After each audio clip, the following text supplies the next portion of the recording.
Alright, let's record. And we'll begin.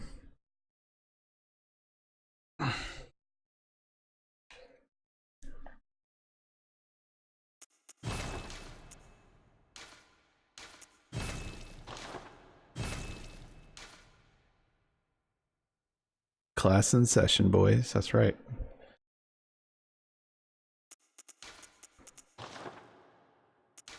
Let's go with the glasses. Okay, so this is going to be a guide video for the Bloodborne All Trophies category. First things first, you want to pick military vet for every speedrun anyway for this game. Because strength and skill are really good for the Soul Cleaver. So start military vet. Appearance doesn't matter. Most people go female model, but it's up to you. As far as the splits go, you can see I have -13. If you have a PlayStation Pro or PS4 Pro and an SSD, it's about the time you want. You can hit split and start at the same time. And if you're mashing options through the cut screen, when it gets close time for you to spawn, it should be pretty much right on time. So we'll go ahead and start that. I'm gonna be using the splits. I'm gonna be stopping and doing save files and different things for certain bosses especially. But I'll use the splits just to kind of keep track of things. When I first learned this category, I used a lot of notes, like many pages of notes to keep up with everything. And the bulk of those notes were for the Chalice dungeons though. That's probably the hardest thing to get good at navigating. Of course I'm playing with Claw Grip. Claw Grip's something that I would say is like one of the sort of bare necessities of running this. Something little here that I'm doing, which most people do, not everybody, but most people will manage their stamina at certain points of this run, especially at the beginning. Whenever you're gonna do a lot of resets for Bloodborne if you speedrun it a lot. So you'll just get familiar with certain spots where you actually want to do a little stamina management, but the bulk of the run you're just going to be holding down circle, and I'll show you why in just a little bit. So there's 2 vials there you want to get while you're waiting for the ladder to come down. Yeah, as far as the stamina management thing goes, like you don't do it too often, but there are like times and places for it. It's actually faster to stamina manage at those places. I'll try and show you which places when I remember. But yeah, for the most part you just want to hold it down. Alright, so this part I'm not mashing options like you normally would to skip the cutscene, because I want to explain something real fast, like picking up these weapons. So for this particular run you're gonna use a weapon pickup glitch, and you're gonna get the Soul Cleaver and the Hunter's Axe.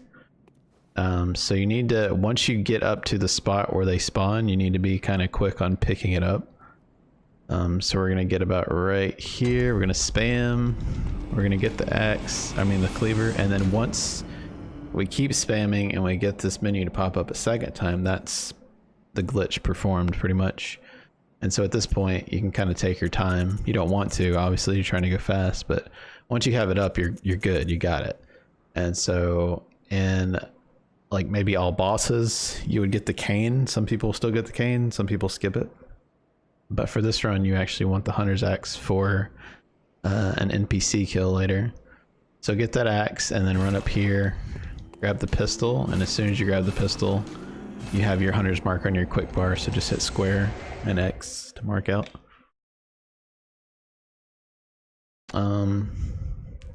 The next big thing we have is sewer skip coming up, which that'll probably be my first save file potentially to make.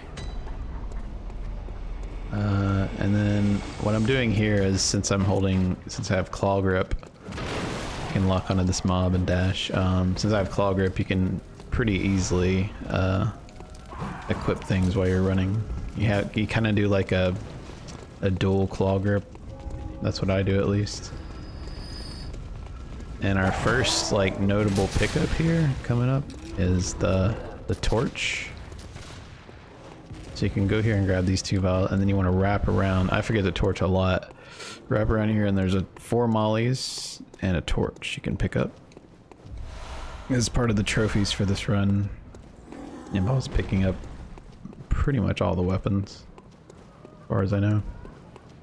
Alright, so here, what you would normally do is you would ignore that dog, and you would come break this right here. I'm gonna actually kill this dog right here, if he doesn't break my fucking boxes. I'm gonna kill all these dogs, actually. Okay, so I'm gonna make a save file for this, but I'll yeah, let's go ahead and make the save file first, actually. Yeah. Okay, so normally you would go there and you would just break that sort of box to the left where that one dog is in the cage that can't escape, and then you would perform the skip. But since I'm trying to show this slowly, I just killed all the dogs that are threats in the area. But I'll try and show you what I can on the sewer skip. This is something very, very important. I mentioned this in my other guide for all bosses. Anything that I show you, especially skip wise and even boss strats and stuff, like if you have no other options, you know, just do what I do. But keep in mind, like, I do things a certain way that might be similar at some point to other people. But at the same time, there's a lot of different ways to do things. So if what I do doesn't work for you, or if you think you know something faster, or if you want to do what other runners do, you know, try and experiment. Use what other people use. Use your own thing if you want to find something. But that's probably the biggest thing I would suggest, is just like keep an open mind on skips and strats. But I'm going to show you kind of the basics of this. Okay, so these suitcases right here are what you use to get up to this little ledge. So this sewer skip actually has a few parts. You're going to get up here. You're going to be running to the point where you can jump. And so you jump up here. And once you're up here, your goal is to get on this post here. You can do it with a plunge attack. Like when you get above it, you can start spamming R1 or R2. Either one works for the plunge. If you want to do the no quit version. And once you're on the fence, you will run down the fence and just straight off, and it'll go down there and you'll skip the sewer. Saves about 40 seconds approximately. So what I do is when I get up here, I smack about right here, and that takes out this box and it kills the dog. And the dog doesn't matter because this dog's permanently locked up. This dog does come out, but if you're fast enough, you don't have to worry with him. So I'd say when you're first learning this, when you run down here, first thing, just kill this dog. He's the threat. Come here, break this. Come here, start running. And then you jump. Okay. And then there's this little middle section here. I kind of line up my character just sort of in front of it, about so. But while I'm lining this up, I'm kind of turned this way. I'm kind of perpendicular to where I'm actually going to be jumping, I guess, as far as my character's direction. So once you're up here, I get about right here, and this is like I said, keep this in mind. Like, there's many ways to do this. There's even people that sometimes jump to that pillar right there above my head, but most people use this one. And so you basically just want to jump perfectly straight toward it.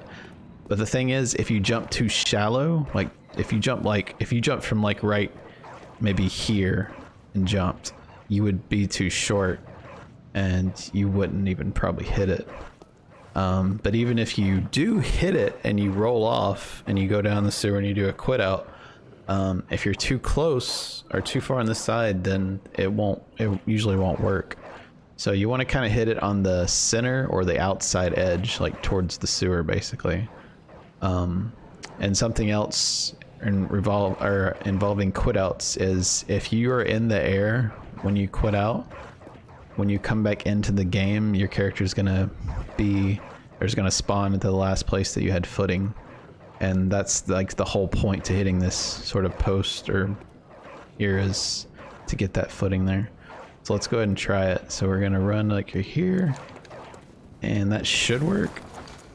And as far as splits go for quit outs, most of the quit outs that aren't consistent, like a sewer skip quit out, is not always necessarily going to happen, because sometimes you'll get it first try and you'll do a no quit version. So maybe in that instance, you know, or in that instance, you wouldn't touch your splits because the IGT would still be going. So definitely want your splits still going. But you also have, I mean, you could have like a few attempts or something. So you just got to keep that in mind. If it's like, because there's quit outs later that, like maybe for Amelia, there's a ladder cancel warp there. You're always going to be doing that because you're always going to do ladder cancel warp because it's easy. So you'll always have that consistent quit out. So an instance like that, it's like up to you if you want to pause it or not. I don't, but you know, that's just part of the choices you have to make here. Okay, so I landed sufficiently on this post, and you can see when I quit out after I was already falling down, now I'm on top of this fence. And like I said, all you have to do now is just run perfectly straight. You can slow walk it like this if you want. Keep in mind you're gonna have that dog right there normally, so you gotta just be careful with that. And you're just gonna go all the way to the end over there.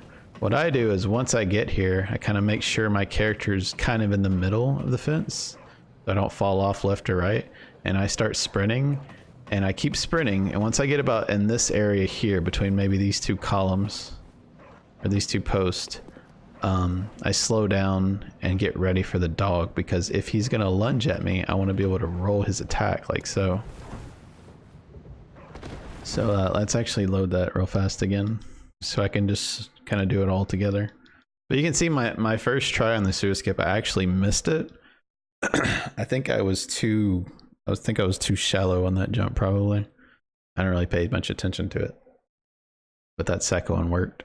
And every time you miss sewer skip, if you have a pretty decent setup, like the retry, I think you lose about, I usually average about 6 seconds that I lose every time I try it for IGT. So it's not horrible, but I mean, you can't get it first try, obviously.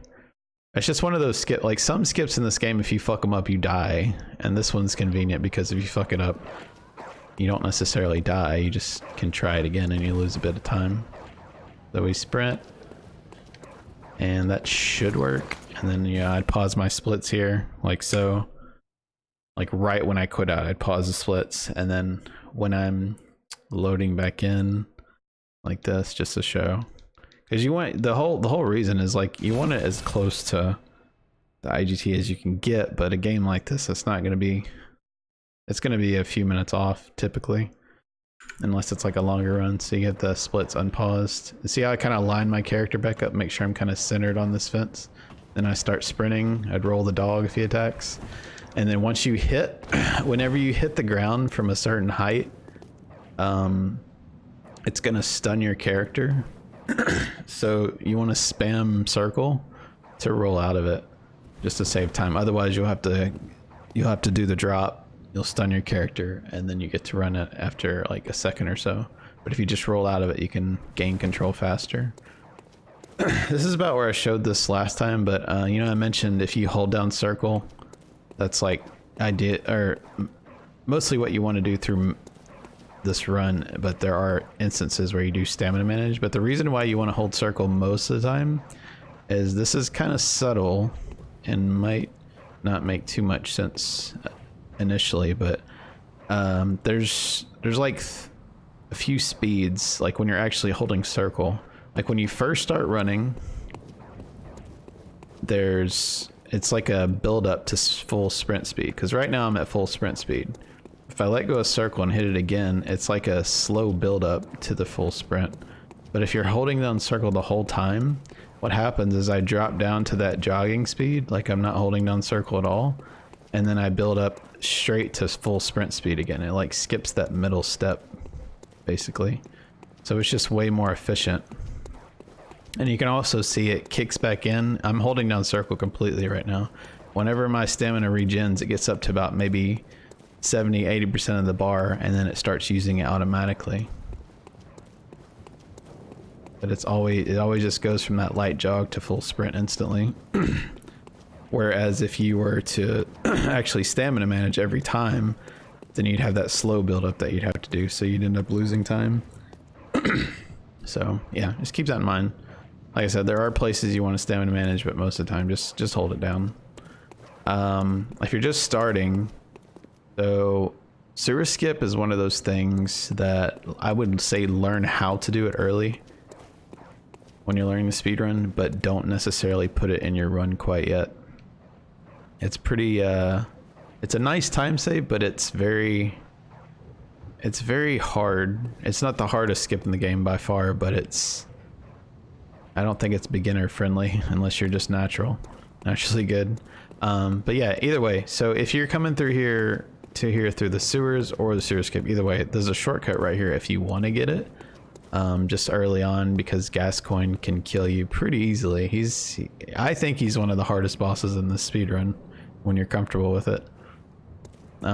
He's very reset heavy. So yeah, there's an elevator there if you want it. Anyway, so yeah, when you first land from the sewer skip, so you'll hit here, you'll roll out of it, just hold down circle. Most people line up about this part here and just run perfectly straight down. If you want to be a little more peachy, you could actually heal early here and kind of pull them to the right when you get close enough and kind of zigzag over to the left. It seems to be a bit safer. But since I have a save file made, I'll just pretend like I just did the sewer skip. I just rolled out of it and I'm going down this path right here, like perfectly straight. I go and trick my weapon for a second. I'll show you why. And just kind of dip to the left real quick to kind of dodge them, and then hug this left side to get past this shield guy.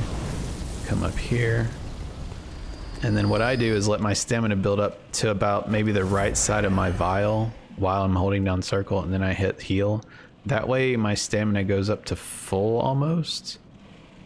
And I'm able to actually, like, from full stamina about right here, roughly where it was, that gets me all the way to the stairs comfortably up to fight Gascoigne. So that's why I don't think anybody else really does that. I just delay it just a second just to get that extra bit of stamina. Because if you're holding it down the whole time, even if you wait just a second, you should still get the full sprint. So yeah, you'll have about full stamina right here, so maybe a little higher. And then something else, like for this boss fight, you have a transition pretty much right at this gate here. It'll transition for the cutscene into the boss fight, and every transition like that, or like every load screen, cutscene, whatever, you want to trick your weapon as you're going through it. Like as you hit it, like pretend this staircase, the top of this staircase is the load screen, you want to trick it about right there, for instance, just roughly. And what that does is, in relation to like how I was telling you, if you hold down circle, you ignore that second tier of speed and you just go to top speed. It kind of effectively is a speed boost. If you trick your weapon correctly, because you'll do it here. I mean, you'll have like Micolash, One Reborn, like there's a lot of places you can do this at. So yeah, Gascoigne, I'm not gonna make a save file for him because I have one at sewer skip, but I'm probably gonna load the sewer skip one a few times just to come through this whole section to show you. But you want to come up to the stairs, go ahead and top yourself off while you're waiting on him. Let's try and bait his attack. I want to get behind him if I can. Hold on one second. Okay, he's kind of being a twat. Let's see if we can get a backstab. Okay, when you get a backstab, follow it up with a Molotov because he's going to take double damage from that Molotov. And then also mollies are nice for gap fillers. You see how I didn't have much stamina left? So while I didn't have much stamina, I'm like using these mollies to fill the downtime. And yeah, come up behind him. I'm gonna explain more of this fight once I beat his ass real fast. It's actually a pretty good fight. Okay. The main thing with this fight to save a fuck ton of time is to get backstabs into molly combos, because like I said, when you do that, it goes in a staggered state if you successfully land the backstab, and then the molly does double damage. Also, if you did like a backstab and you were out of mollies, you could follow it up with a second backstab. The backstab's going to hit significantly harder. That might be double damage as well, as far as I know. If you can get like backstab into molly into backstab into molly over and over on this guy as much as possible, you're gonna shit on him and you're gonna save a fuck ton of time. It's just really great. But you want to fight him on the stairs, because the main reason is because his gun tends to miss a lot on the stairs, depending on like, because I mean there's different sort of, you know, elevations. And yeah, it really discourages his bullets from actually hitting you a lot of the time, which is really nice. Versus if you fight him down here, yeah, just try fighting him down here one time, and then try fighting him up on the stairs, and you'll see the difference pretty quickly. But yeah, if you're like completely out of stamina as well, you can like if you just, let's say, if you just like backstabbed him and visceraled him, and like he's like on the ground over here, you can't hit him while he's on the ground, right? So what you can do while he's on the ground is you can actually throw a molly and it'll still damage him, and then you'll have your full stamina bar to attack him. But either way, I'm gonna show this fight a few times because I know he's, like I said, he's really fucking tricky. But like, let me just put it this way: a god runner will get like 340s on this guy, 345s ish, whatever. A decent runner will get like 410s, and an average runner can get like 440s. Like, the spread on this boss is insane. So it's a huge time variance. So there's almost always time to save on this guy, unless you just have a perfect backstab molly combo over and over kind of thing. And as far as y'all probably saw, you might have to just rewind the video to see the point where I threw the molly when he was transitioning from phase 2 to phase 3. That also does double damage if you time it right. It's pretty much like if you're just spam R1ing him and then he goes into the transition, it's like the R1 that happens right when he's transitioning, you follow that R1 up with, like, say I'm hitting him whack. Actually, is my mic lined up with what I might need to add a delay real fast. Yeah, let me actually add a delay for this first. Let's see. Whack. Swing, swing, swing. Hopefully that's lined up. Yeah, can y'all tell me if that's good? Swing, swing, swing. Is that pretty accurate? But basically, like, once you see him transitioning, like, as you're doing that R1, you want to immediately follow up that attack with your Molotov. And that's usually the perfect timing to get the double damage on the transition. Because what's happening there, it's not really a glitch, but he has a second phase hitbox and he has a third phase hitbox. And so your molly has lingering damage. So if you time it right, the molly hits the ground, it damages his second phase hitbox. He transitions to phase 3, the lingering damage is still there for a second, and then it hits his phase 2 hit, or his phase 3 hitbox, his beast phase. But yeah, so you just be like, oh, you see him transitioning, and you just follow it up immediately, boom, double damage. But yeah, let's go back to more Gascoigne sewer skip stuff. And as far as save files go, I'll probably wait until the very end to explain those.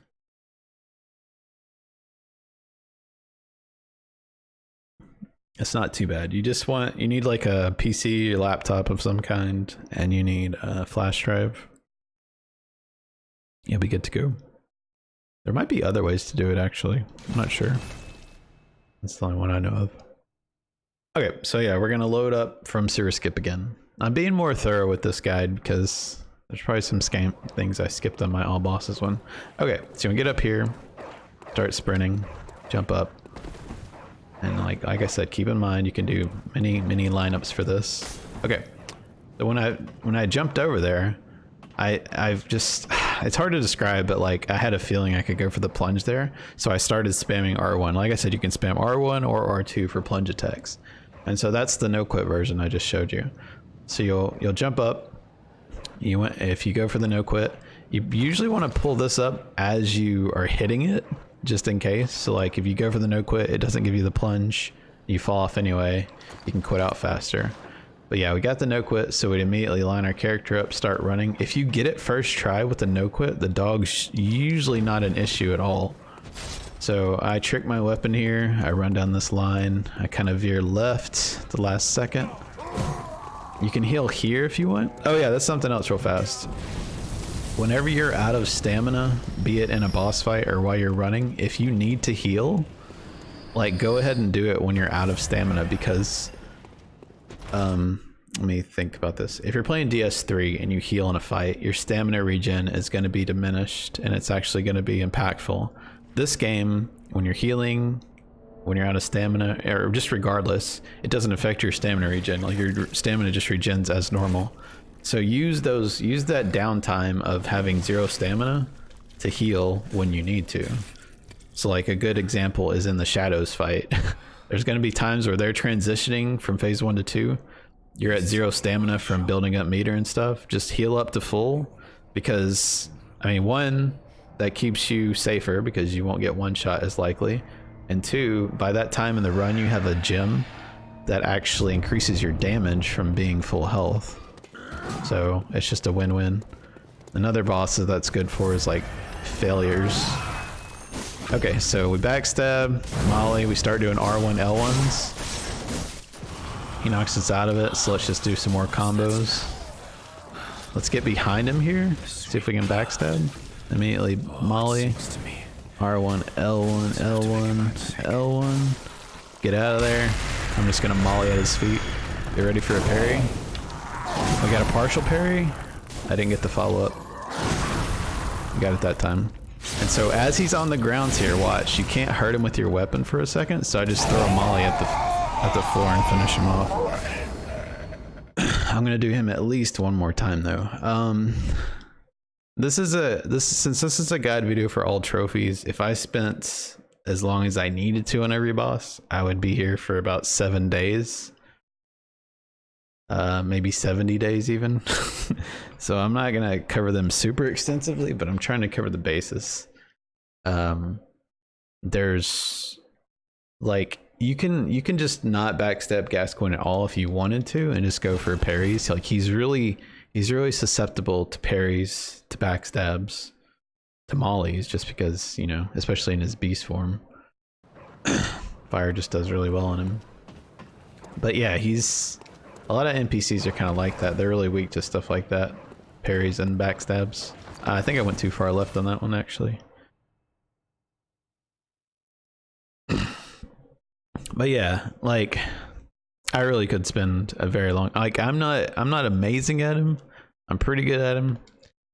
There's definitely way better out there on Gascoigne, but a general idea is learn how to punish his attacks with... Sometimes you'll have to parry him, but most of the time you want to try and go for the backstabs. If you can, it's just not always possible. I tried to go for the plunge there, I didn't quite get it, but you see I immediately pulled up the quit out menu. I didn't intend on spending 25 minutes on sewer skipping Gascoigne, but it is what it is. You're going to be spending a lot of time here if you're running this game. I would say, yeah, the majority of your time is going to spend in the first few minutes of this game, so... This is not horrible. That should work though. And so as we're coming in, you can actually turn your character early before you can actually see them. Just start running down the fence, slow down, maybe roll for the dog if you want. Spam circle, don't get the stored roll. Come down this line, trick your weapon if you want. Just for the transition. Whip left a little. Run up here, you can heal here if you want. I'm gonna wait so we get up the stairs. And watch, I'm gonna let my stamina get up just a little bit. And then I'm gonna heal. That way I get a little extra stamina plus the speed boost. Trick your weapon at the cutscene. Go straight up to the stairs. If he fires right there, you can actually kind of like use the grave to guard yourself. Actually run toward him. If we can get a backstab. Immediately followed up with a molly. R1, L1, L1. Go ahead and molly again. R1. Get ready to try and get behind him. Okay. And kind of backstab him like so. Oh, it sings to me. Molly. Just do some R1s here. Until he transitions. You see how I did that though? It's like hold on, I'm not fighting him right now. You see how I kind of like, what was I saying? But you see how like the last R1, by the time I realized what he was doing, like I realized he was transitioning, like after that R1, I immediately did the Molotov and I got the, I think I got the double damage.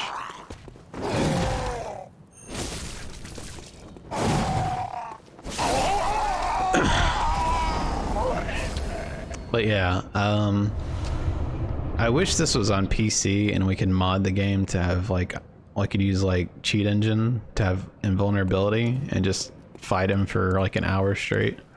What you could do is actually come fight him on like get a character to like a higher NG cycle, keep a +0 cleaver on you, and come in here and just like backstab him over and over and learn how to parry him and different things.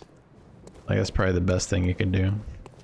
You can just kind of like walk around them too and just see what he does. Like pay attention to his, like this is a general rule for any bosses, like pay attention to their movesets. Like if he opens up with attack A, what does he follow up with? And then something else important is like this dude has 3 phases. Phase 2 is the most cancerous. You want to avoid that at all costs. So pretty much you want to like, so fight him in his phase 1, get him to transition immediately all the way till phase 3, and then just kill him there. And he like barely has any time to do anything. Like phase 1 and phase 3 aren't too bad to deal with, but if he goes to phase 2 with his extended axe, then it gets really hard.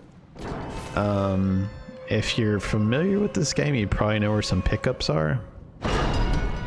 This is I'm gonna be honest and say don't do this, but if you really want to, you can come over here and pick up that right there. It's actually like a gem that fits, I believe, in any slot. It's like well over 2% extra damage. So if you're like super peachy and want to waste a fuck ton of time, you can go grab that.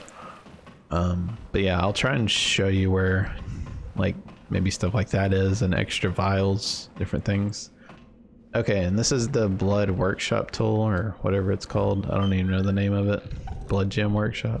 Yeah, blood gem workshop tool. So you need that. Come here, start mashing options. Don't do it super fast, but do it like tap tap tap tap tap, maybe speed, just a reasonable pace. Get this lamp. You don't warp back here, just tag this lamp. This is one of the main places you're going to be warping to a ton outside of the dream itself. Like you're gonna get this lamp, you're gonna go do BSB, you're gonna mark out, you're gonna come back here with the mark out, you're gonna go do Amelia stuff, you're gonna go to another lamp, you're gonna go to the dream, and you're gonna warp back here and then do Paarl, and you'll come back here after Upper Cathedral Ward. Like there's a bunch of times you'll use this lamp. So yeah, grab this. We're gonna head left. There's a hunter set over here where Amygdala grabs you. So you can come grab this if you want. If you don't get that hunter set now, you can potentially save just a couple of seconds across the whole run. Like early on, definitely get it. Later on, maybe get it. Really, really, really late on, when you're going for a super try hard time, you're gonna want to skip it just for those couple of seconds, which actually start to matter when you're like in the 105s. This part is just get comfortable running past dogs, I guess. Once you roll through that door, you can get your stamina to full and run all the way to Alfred. Okay, real quick, I'm gonna tell you something about this is, okay, so yeah, you roll through the door, you stamina bar all the way to this guy. I keep holding down circle even though my stamina is about to run out. Hold on. Wow, this takes a while to actually run out. So then I come up here, talk to this guy, and then you can, like, as you're talking to him, like I'm holding down circle and I'm scooting my character out. You can actually get to about right here, probably, roughly. If you come too far out, like say if you were like here, it would cancel his dialogue and you'd have to go talk to him again. The only reason you come talk to this guy is just to get the fire paper from him. You'll need fire paper for Paarl, BSB, and Amelia. Actually, no. Well, the new Paarl strat you don't even use the fire paper for. But yeah, definitely Amelia and BSB though. So yeah, You come here, takes about 15-20 seconds to talk to this guy to get the fire paper. Then you go back up. Practice pulling up your quit out menu, by the way. So options, left, X, up, X, left. So just do that over and over until you're like comfortable with it. Also do it like this while you're running. I mean, I'm not like lightning fast at it, but you need to get good at just doing it while you're running. Okay, so yeah, we talked to Alfred. We're running up here. Pull up your menu, and you're rounding this corner, and you can hear the dogs. And look at that positioning right there. Did you see how perfectly in the door he was? If he's like that, you're either gonna have to kill him to get past, or you're gonna have to quit out. What's easier is to just quit out. So while you're running up here, you've got your, you're full sprinting, you're holding down circle, you're rounding this corner, and in this split second right here in this little area, you got to make the decision: do I want to quit out, or are they actually out of my way? If you do want to quit out, if you already have this pulled up, just hit X. Your quit out's done. If you want to get rid of this menu entirely so you can see what the fuck's going on, you hit options. What I did when I first learned this game was when I pulled up menus and stuff like this, I would hit circle, and back out twice like that. But what you can do is, instead of hitting circle twice to go back to a clear screen, you just hit options. It cancels everything out. So the same principle applies to the quit out menu. If I hit circle, it goes to no, and I hit circle again, nothing happens. So I hit X, I hit circle again, circle again. You see how fucking annoying that is? So if you come up here and you're like, fuck, I don't want to quit out, just hit options. It all goes away, okay? If you do quit out, not only does it reset your character to the last place that you were had footing, but watch these dogs when I come back in as well. It resets the position to where they spawned, basically. I might cover some of this multiple times if I forget that I mentioned it earlier, but it's not bad because, I mean, you really want to get some of this stuff ingrained in your brain. It seems so simple to me because I've been doing it so long, as in terms of like just, I don't even think about it anymore. But if you're just learning the speedrun, yeah, it might not come so easily, obviously. Okay, after you pull that, this is probably the easiest animation cancel in the game. Just like as your character is flying off the edge, just hit X. Boom. While this thing's opening here, I don't want to fight him. I don't want the echoes. While this thing's opening, you actually have time to heal once without wasting any time. So like you pull the lever, you come here, you heal. That thing's still opening, so your character can't fit through it. So that's in line with, like, you know, I was saying earlier, like if your stamina is at 0, right, and you're in the middle of a fight or you're running and you're low health, like use that time to heal up. The same thing applies up there. Like use that time of that gravestone thing is opening, or tomb or whatever, to actually heal your character, because I mean you have a couple seconds to waste. Right here, you can actually peach fault. Let me make sure he's chasing. You can actually peach fault on this shelf here and then roll off and take no damage. I was going to show more, but he's being a twat. Something huge in this game is like when you're first learning it, you're probably going to want to get pretty much every single lamp possible. Because what's really important is after you've made save files and you've practiced, the next big step is to start doing runs and finish the runs no matter what the fuck happens. Just finish runs over and over, get comfortable with the speed run, and then once you're past that point, you're gonna start doing runs, and when you wipe to stuff and you die to skips or bosses, whatever, load up a save file for that, practice it, get it, like be able to do it multiple times in a row. For skips, I like to be able to do them like 5 times in a row back when I was just learning the game, especially. Boss fights, I mean, I guess you could apply the same thing to that. Just like get really consistent. If you're constantly wiping to sewer skip, you know, practice sewer skip until you get really good at it, or just don't do sewer skip for a while, especially early on. Anyway, so yeah, you come right here, you go up this vase thing here, and you grab those cocktails. You get 3 cocktails. So if you're just starting, you'd want to grab this lamp here, okay? for these, this can get really confusing thinking about this run and grabbing this lamp. So yeah, there's a lot of things to consider, because in the optimal route you actually want to do a ladder cancel warp back there. So let me think how I want to do this. I think I'm gonna get the lamp. No, I'm not. No, I'm not. I'm not gonna get the lamp. That's gonna screw up everything. Let's see where this wolf is. Where is this guy? Is he gone? Okay, cool. All right, ladder cancel warp. This is the first time since this is all trophies run. The way ladder cancel, or the way ladders work in this game, it's kind of like the same thing about if you're in the air and you quit out. When you come back in, you'll come back to your footing. Same thing with ladders. Like if you start climbing a ladder, when you quit out, like if I quit out right now and I come back in, my character's gonna be right the fuck here. If you start it from the top, you quit out, you come back in, your character's gonna be at the top of the ladder, just staring this way. So what ladder cancel warp is basically you're tricking the game into thinking your character is actually on the ladder, but it allows your character to still move freely around the world. So what you can do is you can do a gunshot, you can trick your weapon, you can actually like, I think you can like change your weapons, all those things.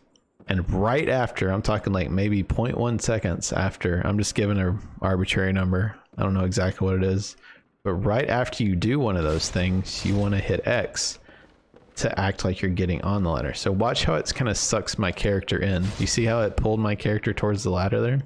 That means the ladder cancel warp is activated. The way you can test for sure if it worked or not, you can pull up your menu and try and use an item from your menu. It won't work because it's like locked out. You can't use items like that. The only way you can actually use items, you can use it on personal effects. I don't really use this bar. I'm not 100%, but you can use it from your quick bar. Like you can actually hit square and it works fine. So yeah, just probably one of the easiest things to do is do the gun and then do X. Like so, you see it like sucks your character in. It does the animation that you did first, but it doesn't actually put you on the ladder. And you can check if it's active if you want. Okay, so what happens now is, okay, I'm free to move around, but next time I quit out, I'm gonna come all the way back here. And the all trophies run utilizes that a fuck ton. I'm talking like probably 20 times you'll do ladder cancel warps. Okay, and the reason I'm not getting that lamp is because if I get that lamp, then when I mark out later, it's gonna just throw things off. So come here. When you get to the edge of this part, jump straight off once you get to the far edge of this, like so. Roll inwards, like the opposite way if you don't get a stored roll. Pick this up, roll backwards, and quit out. Be quick about this, because if you're not, because when you're falling a great distance, you're taking fall damage, and then those guys beeline for you and try and smack you. And they hit pretty hard. So if they kill you, the run's probably pretty fucked, because you're gonna spawn at Cathedral Ward. Yeah. So yeah, just be fast about that and hopefully don't die. Okay, so we went down, we picked up the Hunter's Torch, which is the second needed torch in the run. And we quit out, and it brings us all the way back here. Now we run back down. Skip the lamp, obviously. Once I get to 0 stamina, like I was talking about earlier, I go ahead and heal. It's a time loss, but not as much as it would normally be, since I don't have any stamina. I'm letting it build up. And then here, you want to pray to God that you do not get a stored roll. So lock onto this crow if you can with R3, spam circle, and you got to be really fast about this part. You want to get a ladder cancel warp on this ladder right here. Missed it. Got it. Now we run up here. That NPC almost kills us. We run over to the left here. Slow down and then roll.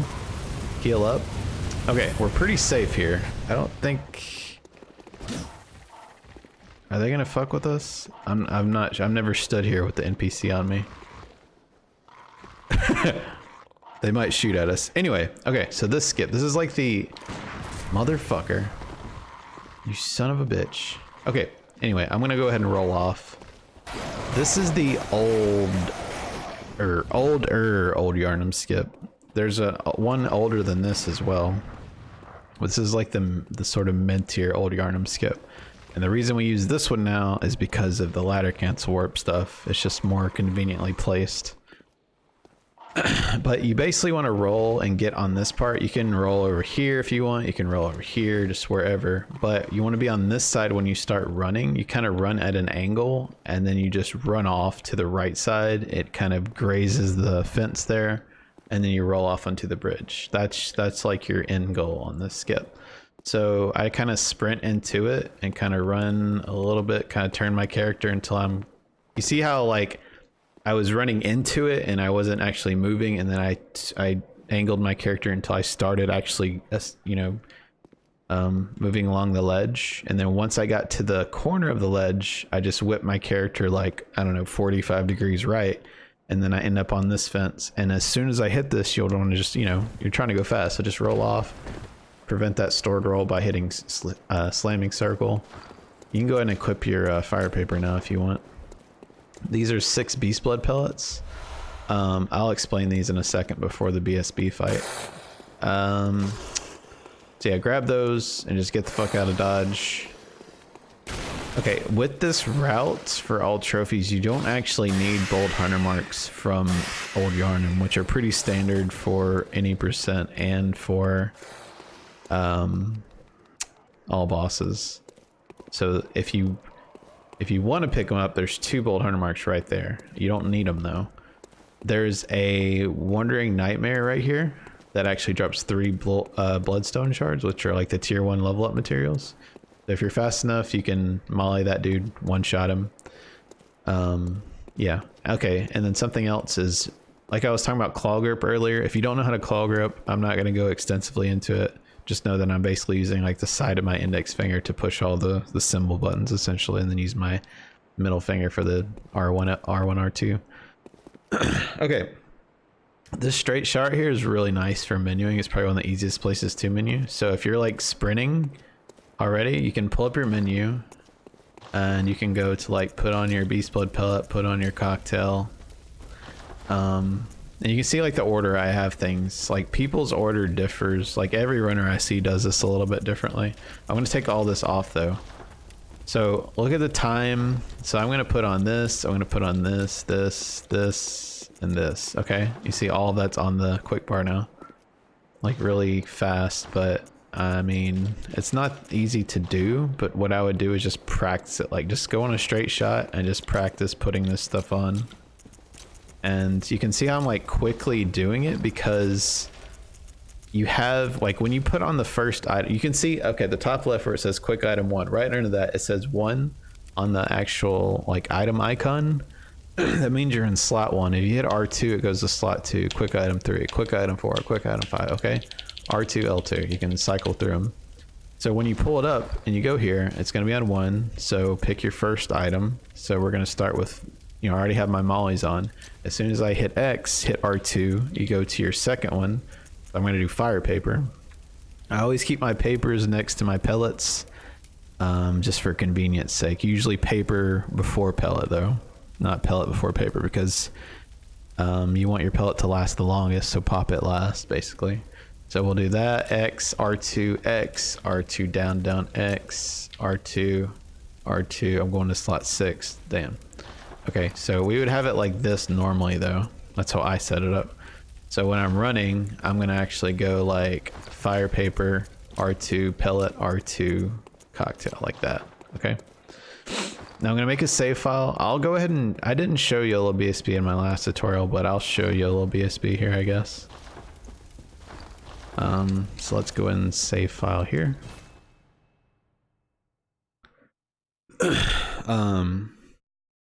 Yeah, I might have to break this into a couple parts. This is gonna take fucking forever. Oh, I didn't make the save file. Oops. Okay, yeah, another thing. I'll cover this more extensively when I finish the tutorial. But if you already are doing save files back and forth, double tap your PlayStation button like so, It'll close the app. So like you've already quit out, you do that to close the app. It'll bring you all the way back here. This point is to bring the file to your PlayStation. So don't do this if you're trying to make the save file. You want to actually go to save data in system storage. So you go here, copy to USB storage device, and just override it basically. This part takes a bit longer usually than copying it to your PlayStation. Just keep that in mind. But yeah, like I said, I'll touch more on save files later. All right, so let that copy. So BSB, I'll go ahead and show YOLO BSB, which basically YOLO BSB means just not using cocktails on the fight. I did it when I was doing all bosses still, but I haven't really run all bosses lately, so I haven't really done much YOLO BSB.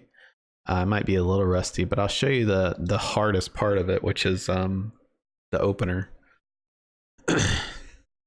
Because BSB does 3 opening attacks, I think.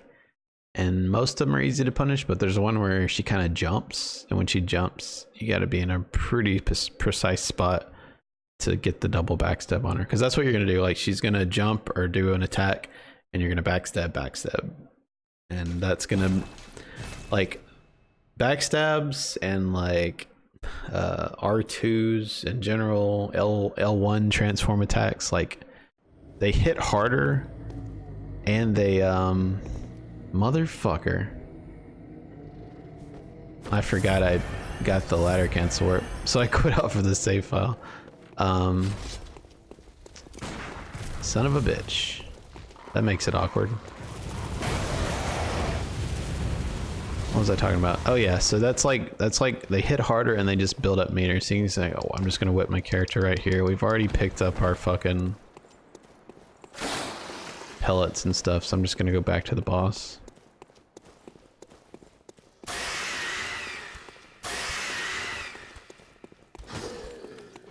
I kind of need more vials now. I'll just probably buy some extras or pick some up or something.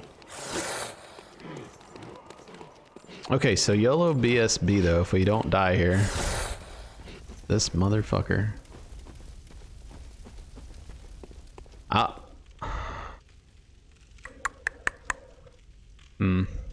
This is weird.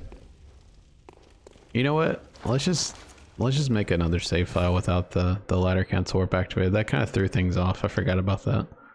I don't really go through making a tutorial, so it's like this makes save files really weird.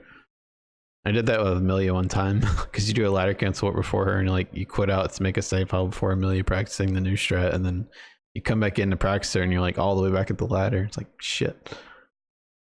But anyway, yeah, I'll just make one here now. We're not gonna be able to quit. Like, what you do is you get to the old Yharnam, you ladder cancel warp, you pick up the torch, you trigger the ladder cancel warp, you come back. Then you go over to the other ladder by Jira, you trigger that ladder cancel warp, and you go to BSB. And once BSB dies, you quit out, and when you come back in, you're at Jira's ladder again.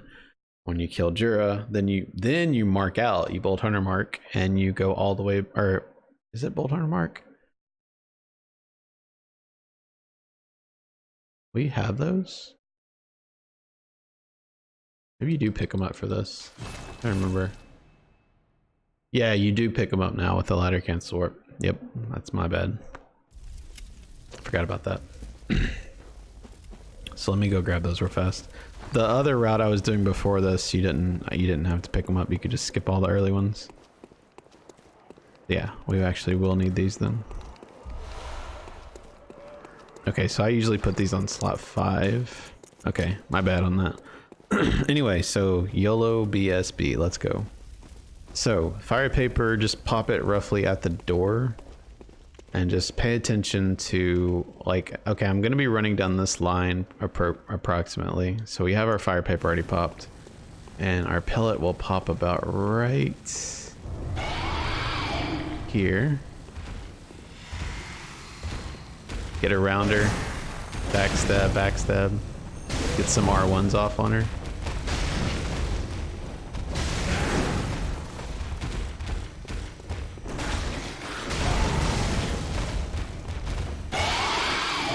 Get some more backstabs.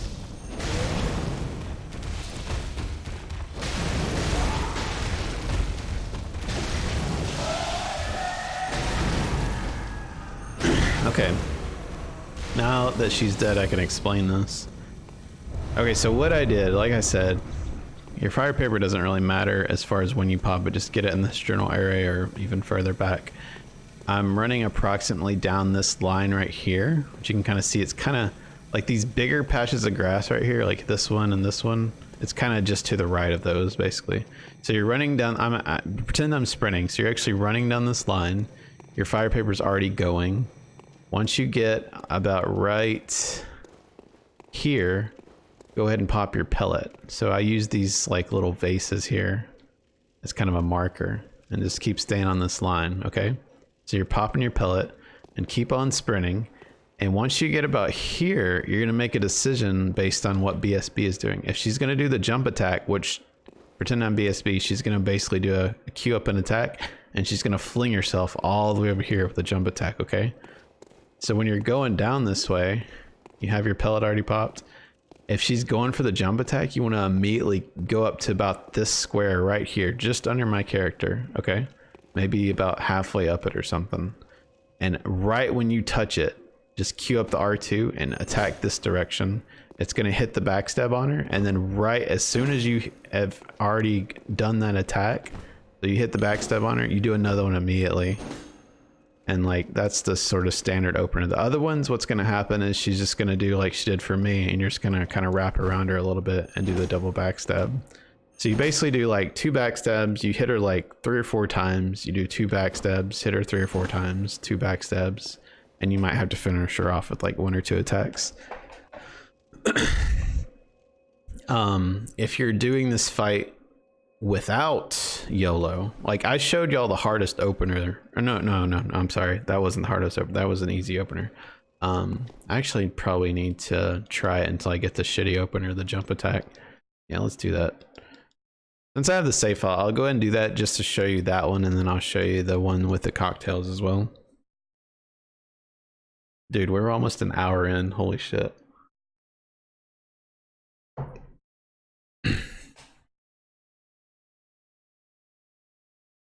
Probably a bit more rambly than normal.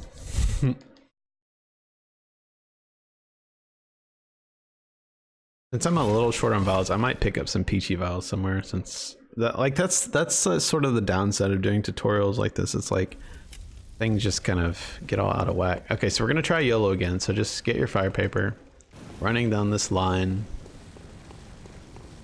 kind of look down a little bit, pop this.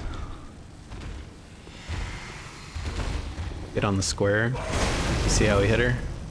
You see how scary that is, though? Try and get behind her. Backstab.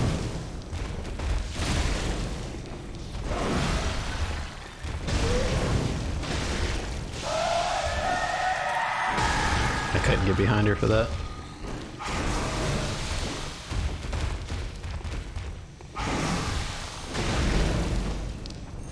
Okay, yeah, it can get pretty sloppy. The main thing there though, is pay attention to how I did the opener though. You saw how I was like running up to her, I was sprinting the whole way, and then I immediately went right here, and I queued up, and then I just did it again. That's the hardest part about this strat. And all this does, it saves you time, which is great. But as far as items go, like the time save mostly comes from not picking up these 3 cocktails that are at the beginning of Old Yharnam. Okay. Now, so we've shown the hard opener and we've shown an easy opener for YOLO. So if you don't get the cocktails, do kind of what I did. Like I said, I'm not going to go extensively into, I'm not going to show you like 20 fights or something, but the opener is like the hardest thing. Like you get the backstabs, you do like 3 or 4 R1s, do the backstabs, rinse, repeat until she's dead, essentially.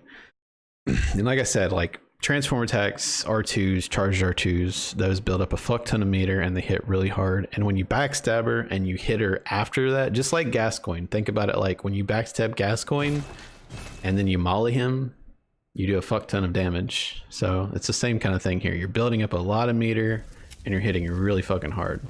Okay, now the easy strat, which is what you should do if you're just learning this game. Sorry if I sounded condescending there. I don't know.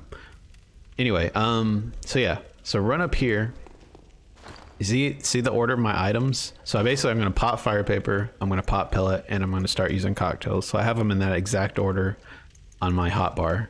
So run up past the second column here, pop your fire paper about here, get up to this last column, make sure you're in line of sight of her to pull her towards you, swap to your cocktails, throw it in the corner, lock onto her R1, L1, L1, L1, get up to her, get backstabs, immediately throw a cocktail, get 2 R1s off on her, queue up a backstab, get your stamina to just to the left side of your item box, and then do 2 more backstabs. You can kind of see, like, watch when I do my backstabs here, when my stamina bar is like right at my left item bar. You see how I did it early there? It was like just enough. Like I had like 1 stamina point left. If you can see that. Like just to the left of my item box, like right there is like actually too much even. But you don't want to have too little. If you queue it up like here, you can't do a follow-up. You see? You gotta wait. So you want to do it at least like just to the left of it. Right there was probably ideal. You can see how little stamina I have left. That's because if you wait too long, she could get out of position. Just in general, a lot of bosses could get out of position. So you usually want to get stuff off as fast as possible. So just keep that in mind. If you want enough to do 4 attacks, like 4 R1s, you want it to get like just past the left of the item box. See how I had just enough for 4 R1s there? Just like starting about right there. Perfect. And then for 2 R2s, you want it just pretty much touching the item box, maybe a little bit before if you're like really efficient. Keep that in mind, because like you're also going to want to need like Paarl, for instance. You're going to want to be able to do 4 R1s and then queue up an R2. So you need almost full stamina for something like that. Okay, I'm going to show BSB one more time. The easy version, since we already showed YOLO. And then I'll carry on with the run. Then we'll show the Jura strat and go back to Cathedral Ward, where things get a lot easier for a little while. Yeah, but like if you're doing the optimal strats here, the old Yharnam's gotten pretty fucking crazy, not gonna lie, because you have ladder cancel warp into another ladder cancel warp trigger into the BSB fight, into going to kill Jura after the ladder cancel warp. It's pretty bananas. All right, so one more easy fight with BSB. Maybe she'll do something sketchy. I don't know. There's actually another version of this fight I could show y'all. This version is the backstab strat, which is more consistent, but it's actually a little bit harder, I guess. So pop your pellet, make sure she's coming towards you. Throw this in the corner and do R1. You're doing the L1, L1, L1. That builds up meter. Queue up your backstab. You see how I didn't wait for my you see how I didn't wait for my stamina correctly? And now I'm gonna get punished for it. Now she's gonna have a little bit of health left when I hit her here. I'm kind of glad it went poorly. It was my fault. I completely didn't let my stamina build up, and that's case in point. While you want to make sure you have just enough stamina, but not too much. If you wait too long, things will be bad. If you don't wait long enough, you won't be able to do the right combo. Okay, so this is the point. You remember when we ladder cancel warped before Jura's ladder? Now, right when she dies and you see your insight tick to 6 and then 7, right when you see 7, you quit out. And when you come back in, then you'll be right by Jura.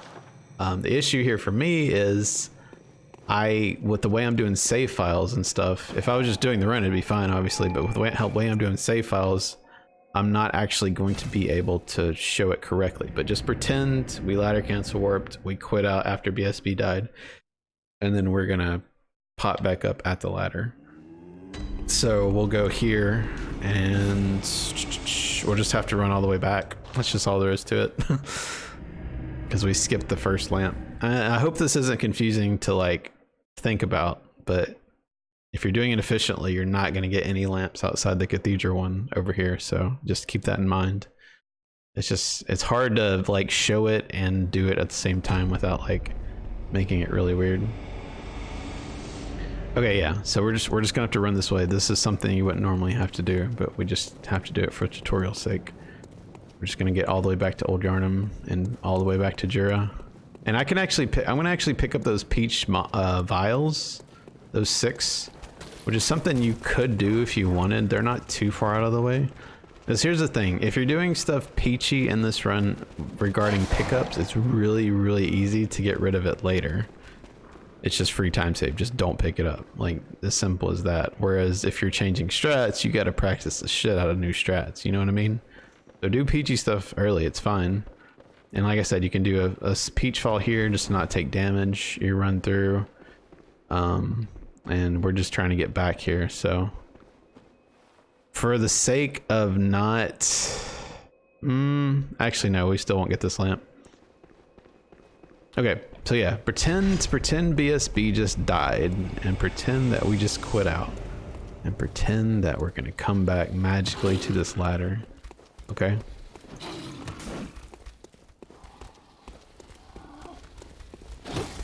And I just realized I didn't get the bolt hunter marks either this time.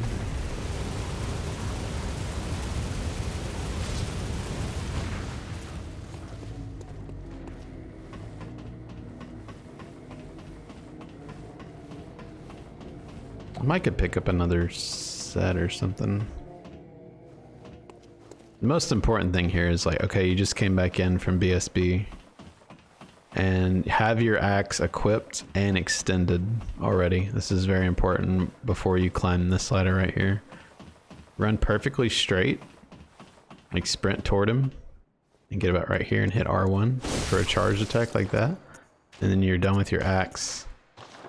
And then you just get about right here. Wait until your echoes pop up like so. Like once you see them, like as soon as you see them, you can actually hit it. You can hit exit game and go left and hit yes. If you do exit game before you see them, it's gonna pull you back out like this. It won't let you do it. It'll just be like, nope, nope. So wait until you see the echoes and then immediately do all this. So that knocks him off, kills him instantly. And when you quit out and you come back in, his badge is right there in front of you. It's nice, consistent cheese. And like I said, we don't have a bolt hunter mark because I forgot to pick one up, or pick them up before that wandering nightmare that I was talking about. But it's fine. Mudda, mudda, mudda. Alright, so you pick up the powder keg hunter badge, and this is the part where you'd use a bolt hunter mark to mark out. But like I said, we don't get it. So I'm going to do something peachy. Just ignore all of what I'm doing right now. Just pretend I'm not doing it. Okay. Thank you.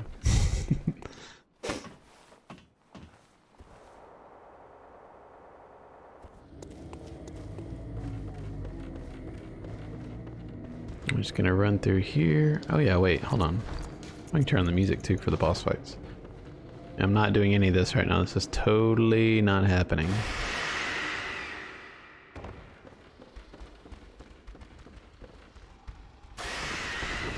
Do do do do. Do do do do do do do do do do do do. This is glitchless. That's what we're doing. Glitchless all trophies. Let's go.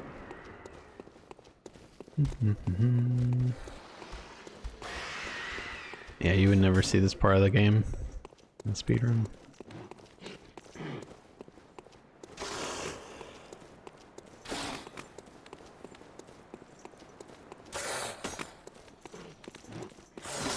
When's Bloodborne 2? I don't know. So yeah, you would actually get these then with this route. And so while you're running down here, you would equip all this stuff, put these on. You'd come down here, we'd have ladder cancel warped.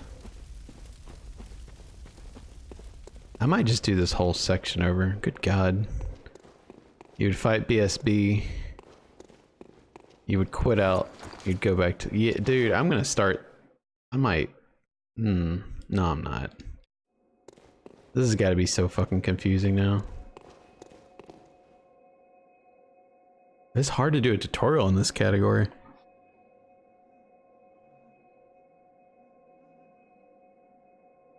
I'm annoying myself. Oh my god.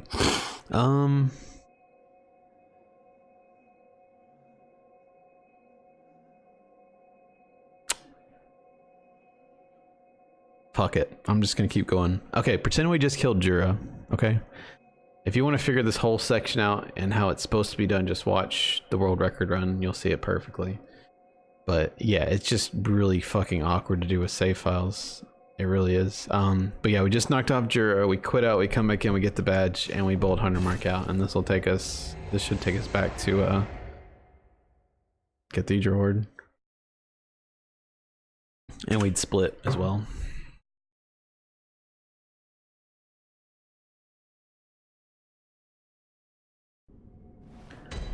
Okay, there we go. Back on track.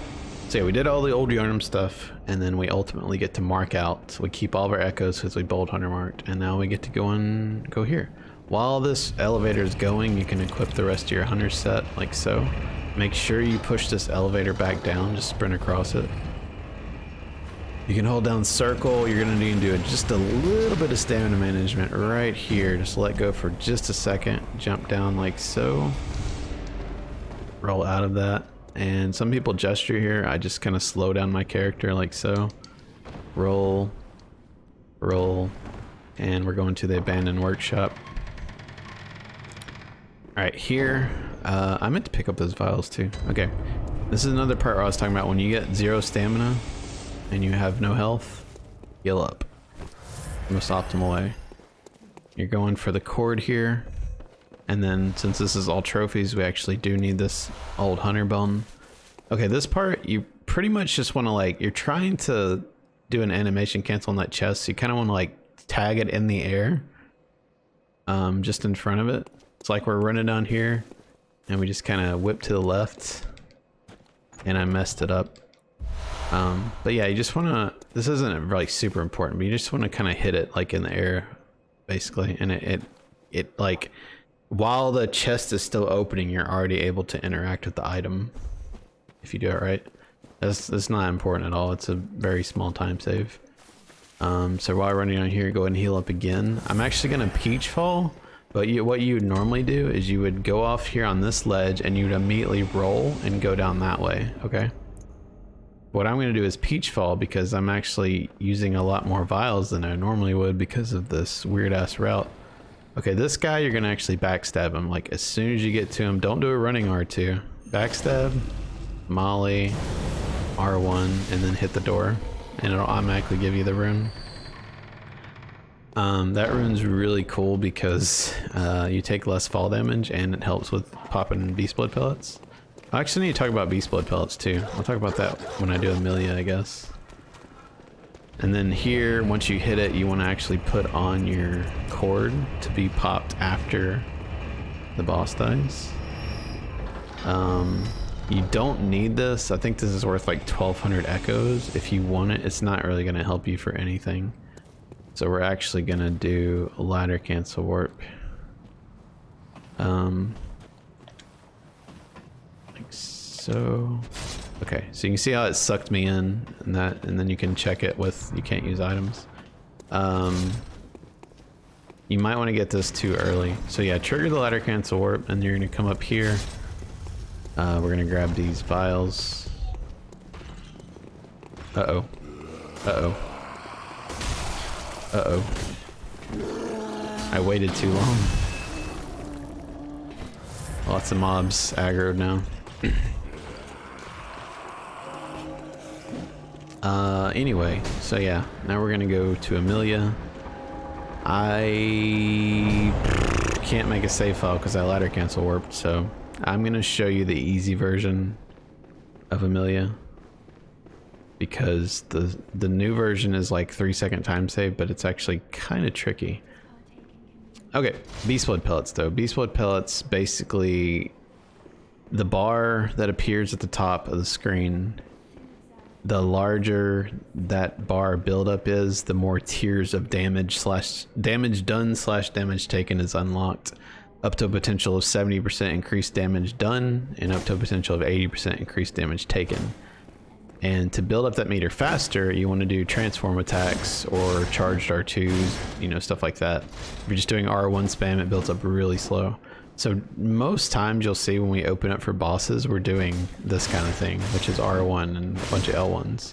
And once we get our meter high, then we just start R1 spamming usually, because it's actually better damage just to R1 spam once your meter's where you need it. And this is another cutscene that you can actually trick your weapon for the speed boost. Okay, Amelia, what's gonna happen is, this is, like I said, I'm gonna just, since I can't make a save file, I'm not gonna show the good version of her because it's hard to get consistent. So what we're gonna do is, once we get up there, we're gonna already have our fire paper popped. When we get up into the right spot, I'm gonna show you where I'm gonna pop my pellet. And once we pop that, we're gonna open up with a R1, L1, L1. We're gonna go over to her right leg, and we're gonna make sure our stamina is about halfway up. Once it's just to the left of the item box, so right when it gets about right there, we're gonna do R1, L1, L1, and we're gonna go around behind her to her back left leg, get our stamina to full, R1, L1, L1, L1. And since we're doing the easy strat, we're gonna go up to her head, smack her head from behind, lock onto the boss, and then visceral her. And then while we're moving up to her back left leg, we're gonna do R1, L1, L1 when our stamina is maybe about 85, 90%. Go to her back right leg once our stamina is up to half. So once it's about right, let's get this all the way down. So we go over to her back right leg and we do R1, L1, L1. She backs up. We go over to her left arm, R1, R1, R1 for the stagger. And then while she's staggered, you can usually do an R1, L1 for the final finish. But sometimes you might have to do like 3 R1s. Okay, so let's do that. So we get up here, we pop our fire paper, trick your weapon about right here. This is how I do it. I just run all the way up to this spot right here. I pellet. Immediately R1, L1, L1. Go to her leg, get halfway up for the stamina. R1, L1, L1, get your stamina to full. R1, L1, L1. You can see how fast our meter's building. Go up, smack her head, lock on, do a visceral. Get your stamina about 85-ish%. Do R1, L1, L. We're actually a little bit higher than 85. And then get up to half. R1, L1, L1. She backs up. Get your stamina about half-ish. Hit her arm 3 times. And do R1, L1 for the finish. Go to your cord, pop square, hit X. Trick your weapon back. Tag this. Spam options. And now this part, you're actually gonna want to go to Hemwick early. So skip this lamp and put on your gold pendant. I'm gonna actually peach heal here. I wouldn't normally do this, but this part's pretty scary, running through this area early, but you kind of need to for the Bold Hunter mark. So you're gonna pop your gold pendant at the door later, so you can go ahead and have that ready to go. These Bold Hunter marks here are very important, so grab these. Now we have 4. And just hold circle pretty much the whole way until you get close to the gate. Once you get close to an objective, then you can make your decision to stamina manage or not. And just find a good line here to kind of run through. I'm gonna kind of go peachy here for a second. I want to really not get hit. So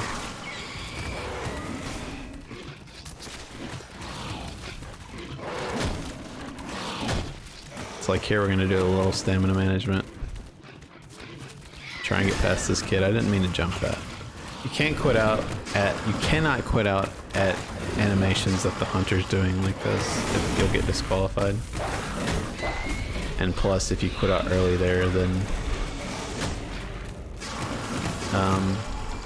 you would trigger the ladder cancel warp, and then yeah, you wouldn't have this lamp. So we triggered the ladder cancel warp before Amelia. We killed her, we did all that shit, we came over here and grabbed this lamp, and then we quit out. And we come back in, we're gonna be all the way back in Cathedral Ward, which is perfect. And from this point, we're gonna pick up, actually you don't need Madman's Knowledge, you really don't in this run. Like, you'll have so much from killing bosses, and you actually pick up the Blood Rock. So you don't actually need to spend 60 insight to buy it, so you have like a fuck ton of insight. Alright, so hold down circle the whole time, opening that, and this is like an insight, or a madman's knowledge you would pick up for like all bosses and any percent and stuff. Do a little stamina management here. You're gonna wrap around tight here, roll through this coffin, pick up the twin shards, run through here. There's a really nice early game gem here you'll pick up.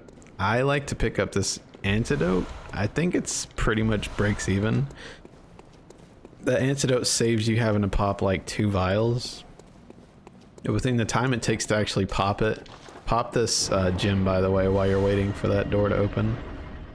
For the time it takes to pop it and the time it takes to pick it up, it's pretty much the same to just use 2 vials. Okay, this part here, I kind of like line up this this black smudge here on the ground with this little peak right here. I kind of run on that line about here. I just kind of run off and then I immediately roll. Like let go of circle right when I'm rolling off, roll and spam X, and then you can usually get the pick up there. And then you want to sprint down here, kind of go to this dude's, the right side of him, his left. Get a tight line here. Hit this lamp as quick as you can. Now something to keep in mind is this dude here has the only attack in the game that I know of that can hit you through iframes. Because when you're warping out, like as soon as you hit yes, your iframes start and they don't stop until you're gone. But for whatever reason, his big overhead charged attack can actually hit you through those. So if he chases you and you see him like queuing up attacks early, like you kind of just hope for the best. But usually you want to like tag it and then you want to come out wide, maybe over here, and then mark out. So you're far the fuck, really far away. So if he does that overhead attack, you might not die to it. Okay, so basically, yeah, just he's hard to deal with. You'll understand pretty quickly. Okay, so we come here and we want to go straight to this blood echo bath here. Tag it and then kind of come out a little ways. And what we're gonna do, we're actually gonna I don't buy mollies here. You can. I don't see a point though. I just go straight to sell and I go left over here, go down to the doll set. Watch my echoes. I have 27k. If I sell the doll set, it sells for 35,000 echoes. So now I have like 62k. Immediately run up here after you sell the doll set. And you notice how like when I interact with things, I kind of like, instead of just staying right here, I kind of like while I'm interacting, I'm like moving my character towards the next objective already. So once you get here, go right 1, hit X, go down to get to max. Like this will spend all your insight versus you could like go up like this, which would be stupid. So when you hit it, go down, that'll pick 16, which is perfect, what you need. And then you can go straight here. And then like I'm moving out a little ways, make sure you're on your cleaver, level it up 4 times, go down to blood gem fortification and then put in this gem, go right 1 and then put in the gold blood gem. The only reason we use the gold blood gem is just for Paarl. So this one's actually pretty handy for a little while, this one just for Paarl. Okay, and then we run down this way, we do a running R1 into an L1.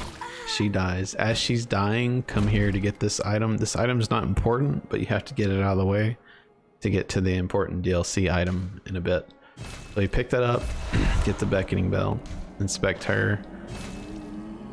Okay, so this is one of those situations where I think I'm gonna opt to get early vit, and then we'll go 25 strength, and then the rest will just be skill.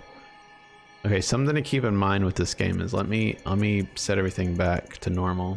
Okay, so military vet is really good with this weapon because let me show you the saw cleaver real fast. You can see the scaling at the attribute bonus. Strength is D, skill is E, and it goes up a little bit more as you level the weapon up to +10.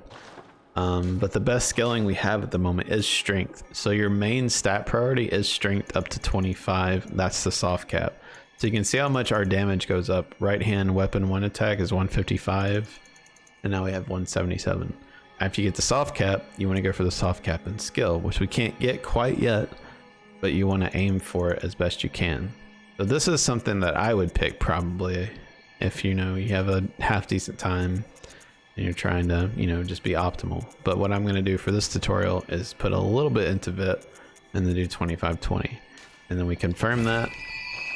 And you can see we picked up that item there, and then there's another one that spawns that's actually for the DLC in a bit. So we go here and we go to Cathedral Ward. And then we split here.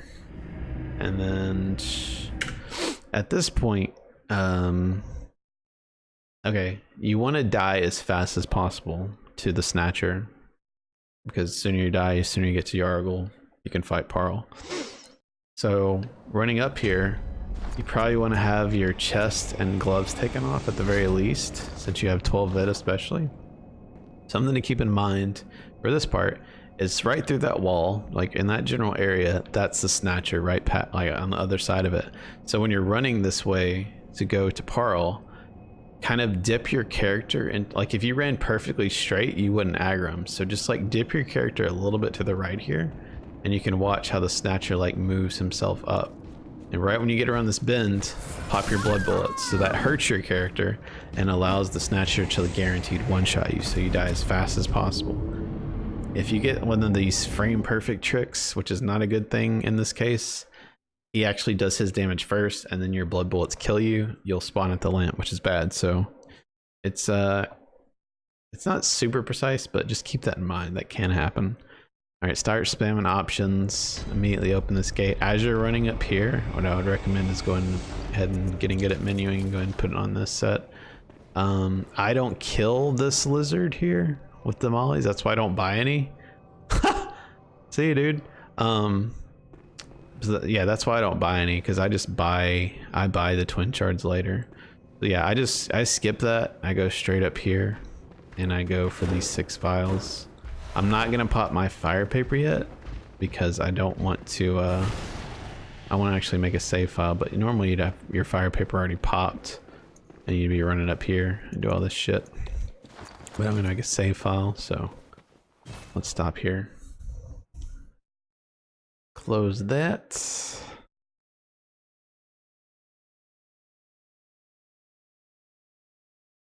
Whew. Alright, Paarl, I know 2 strats for this boss. Well, 3 if you count BL4 strats, which we're not doing. I will show you the very easy, consistent strat, and then I'll show you the good strat, which saves about 3 seconds roughly. The cool thing about the good strat is like you don't need fire paper for it either. Alright, so we have our save file made.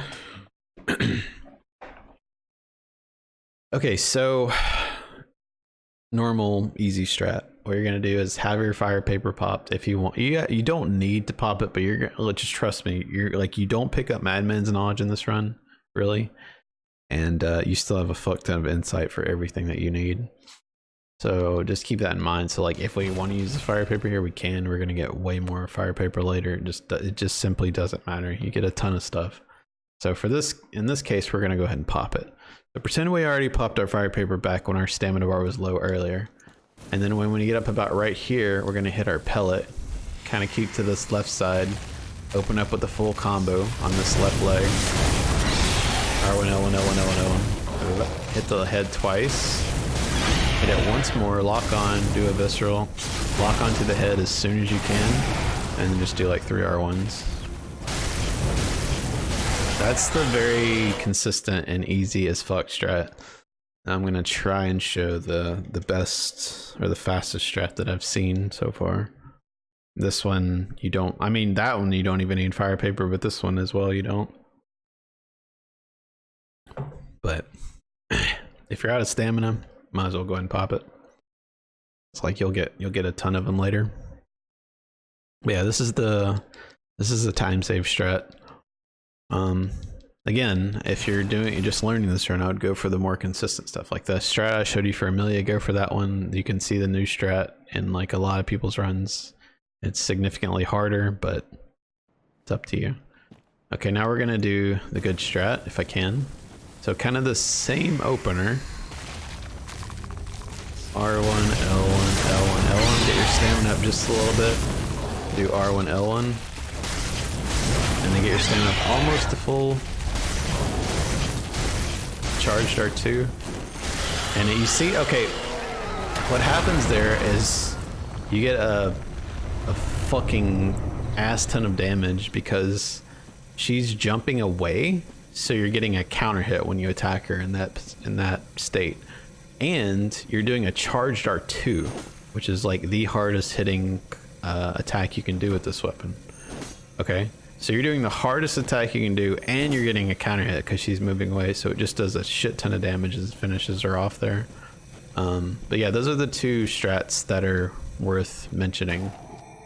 Then you'll get this lamp and go back here, and then go ahead and split if you want to. And splits are all up to you. Where you want to pause, where you want to split, it's all you.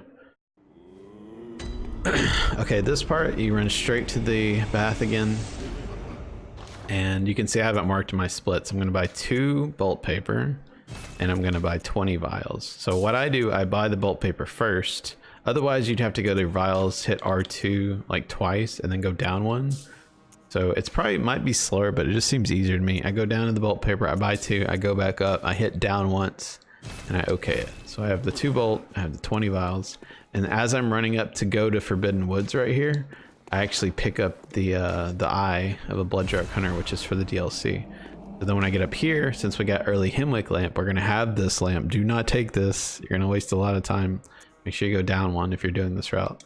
Go to Forbidden Woods. So we're gonna head towards Shadows. This is another place like you can kind of choose where to resort things. Like the cannon I'm gonna pick up now, but you can actually pick it up in NG Plus if you want, or NG Plus 2. And the same thing for like the wooden shield and a bunch of other stuff. You just decide where you ultimately want to put it. Okay, and then here you don't do any stamina management.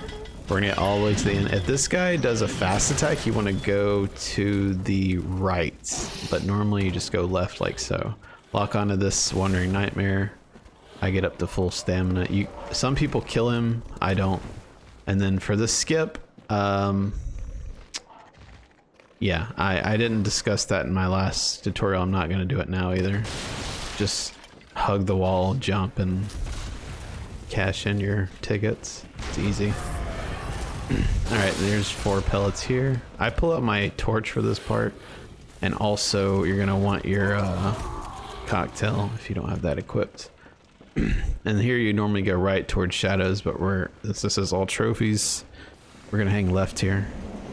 And just fall off, roll, immediately throw your cocktail, get that dude off your balls. He hits like a truck, and then you can safely go up here.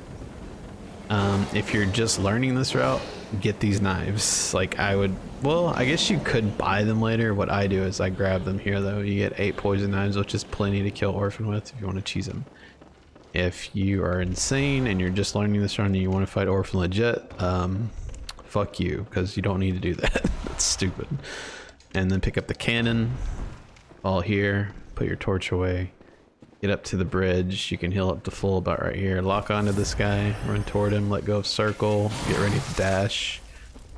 Just learning this run, you can actually go up this way if you'd like. Shadows is pretty fucking hard, so I'm gonna go ahead and get the shortcut just to show you how to get it if you don't know. It's really easy. And we already have this lamp outside this gate, like right there to my left. So there's the lamp. So now we have the shortcut. If we die to Shadows, we can run back. I'm gonna make a save file so it doesn't really matter, but if you want this, there you go. Okay, so we're running through the woods. We need to pick up pretty much every single twin shard that is in the normal route. So we're gonna pick up, actually no, I'm not gonna do that. How many? I actually have it in my splits. I'm gonna do 5. Yeah, instead of 7, because I buy the rest. So since I'm doing 5, there's 1 right there, which I'm gonna skip just to my right. Okay, this one's 2, so I'm gonna pick up 2, and then I'm gonna pick up a 3-pack, which is up here to the left on the snake. So we just run down this way with full stamina after that pickup. Go about right here, drop around this item, should get a rally heal, pick up these 3, and that's 5. Now make sure you have everything ready for Shadows. You're gonna need bolt paper and pellet. Health's fine. This drop, I would say just do what everybody else does. I'm gonna try and go for my fancy one drop thing, but probably won't get it. No, I didn't. Not even close.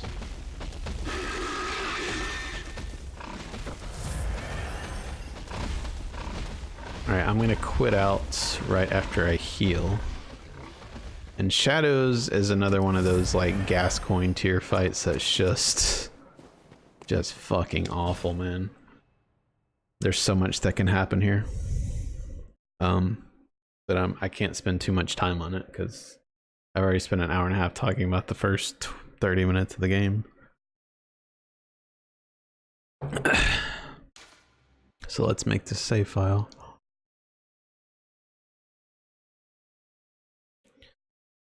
But Shadows is, it's like you want to be aggressive, but you got to be smart at the same time. Like if you're committed to like a full R1 3L1 combo and they decide, one of them decides to melee you that normally just sits back and casts fireballs, you kind of have to interrupt your strat there. And it can snowball pretty easily. But what you're wanting to do is like try and get multi hits on them with L1s, which will build a meter exceptionally fast, and you're doing a lot of damage. The fight, I mean, it's crazy with 3 of them up, but like once you kill the first one and they start transitioning, it kind of gives you time to burn down one of them, and then once you get it just to one shadow, the fight's pretty much over. You can still die, but it's pretty safe because you can just R1 cheese them the rest of the way. So what you do, you use your bolt paper, you get up to the spot on the skulls up here where I'm going to show you. Like I'm pointing with my hat, like there's this like triangle patch of skulls here, or bones here, right? Right there at the point of it is about where I pop my pellet usually. So you're gonna go up to him, you're gonna go to the right side, and you're just gonna R1. You're gonna try and do this combo right here while turning.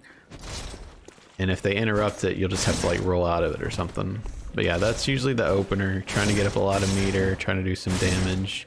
And then your first priority is to kill the fireball shadow. After the fireball, you kill katana. After katana, you kill flame, the candle dude. And for the flame guy, or for the candle guy, you just lock onto him and R1, he moves, R1, he dashes, you know, he just keeps dashing. And then once you get like low enough health, you'll have to get a feel for it. You can just kind of like R1, R1, R1, R1, or 3 or 4 R1s, or you can just R1, R1, L1 with the counter hit for the finish. But yeah, let's see how this goes, because it's hard to talk about. Just try and get your meter up as fast as you can. Trying to hit multi shadows if you can, and just you have to adapt to what they give you.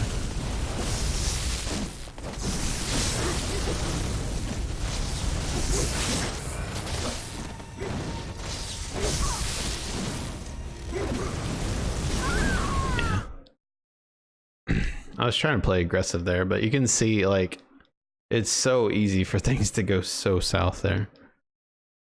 I would say like the #1 reset point in most runs are probably 2 shadows or Gascoigne. Like they're that bad. And I don't really want to play it safe either. Like every time you get here, I mean, usually you want to be aggressive, and sometimes there's only so much you can do. It's just incredibly difficult. Sometimes they line up and it's easy, but I'd say about 95% of the time, this is a really fucking hard fight. You have to be on your toes. So we'll get our bolt paper popped, get our pellet popped about right here. We'll try the same opener, same thing, just hopefully it goes a little better.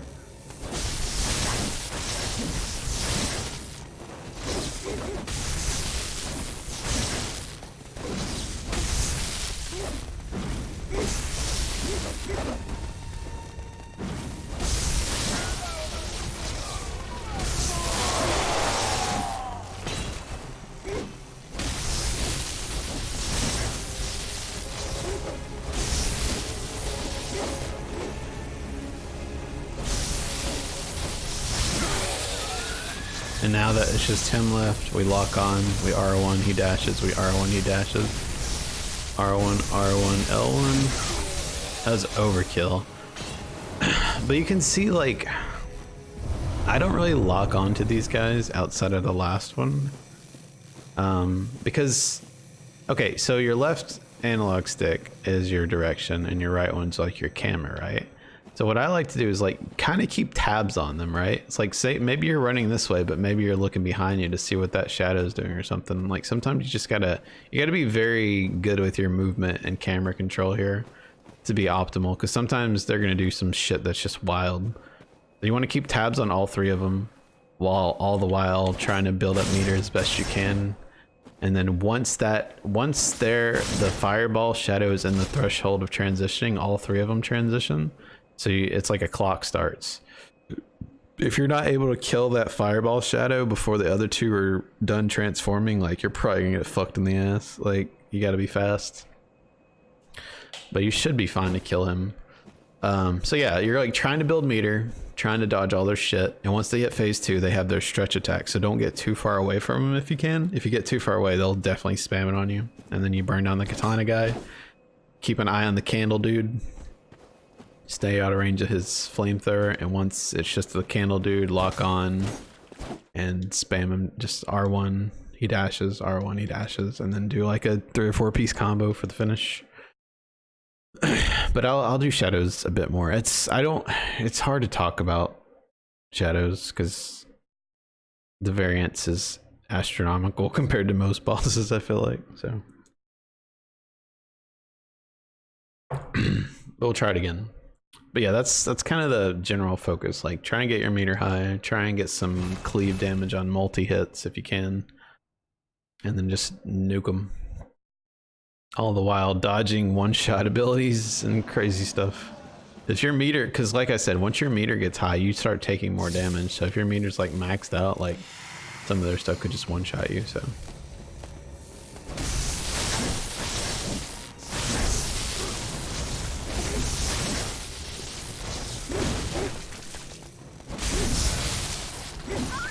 Okay, I was going for greed there. I was going for so much greed because you see how high my meter was?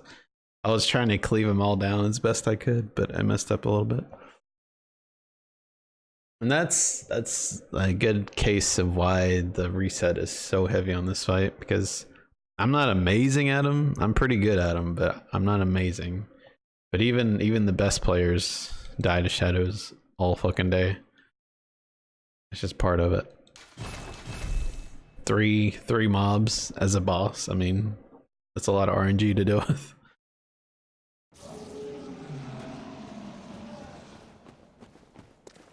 Okay, so get our bolt, pop our pellet, try and get a good opener, dodge all their shit.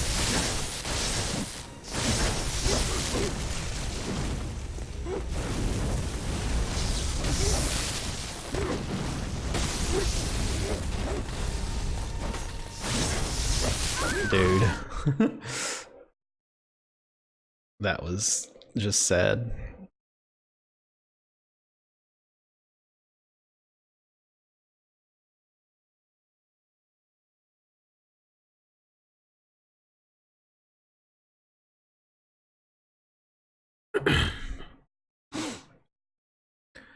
Try again. Good thing we have the save file. Some people say it's not worth practicing shadows. I think that's some of the dumbest shit I've ever heard. Practice them a lot. Practice them a whole lot. Like come in here with like a low level character and low level weapon and just like try and kill them without buffs a bunch or something. That's a pretty good opener right there.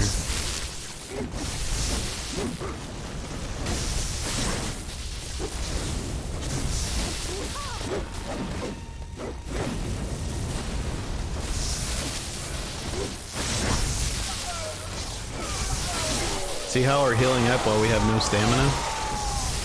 Exactly what I was talking about earlier.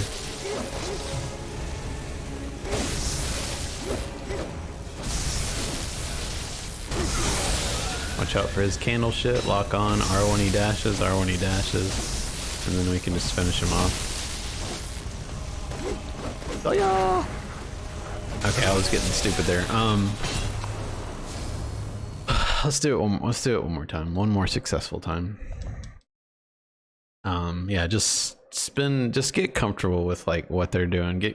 I would say don't, I mean, there are times to lock on, but I don't really lock on that much at all outside of the finishing shadow, just to be able to keep tabs on everything that's going on around you and get comfortable moving your character around and weaving through them and healing when you're low stamina and they're transitioning and building up your meter.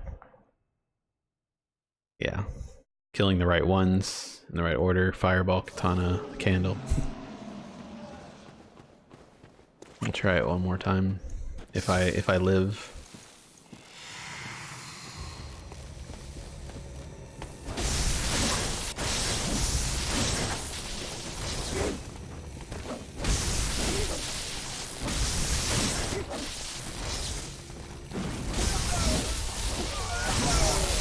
That was a pretty good opener.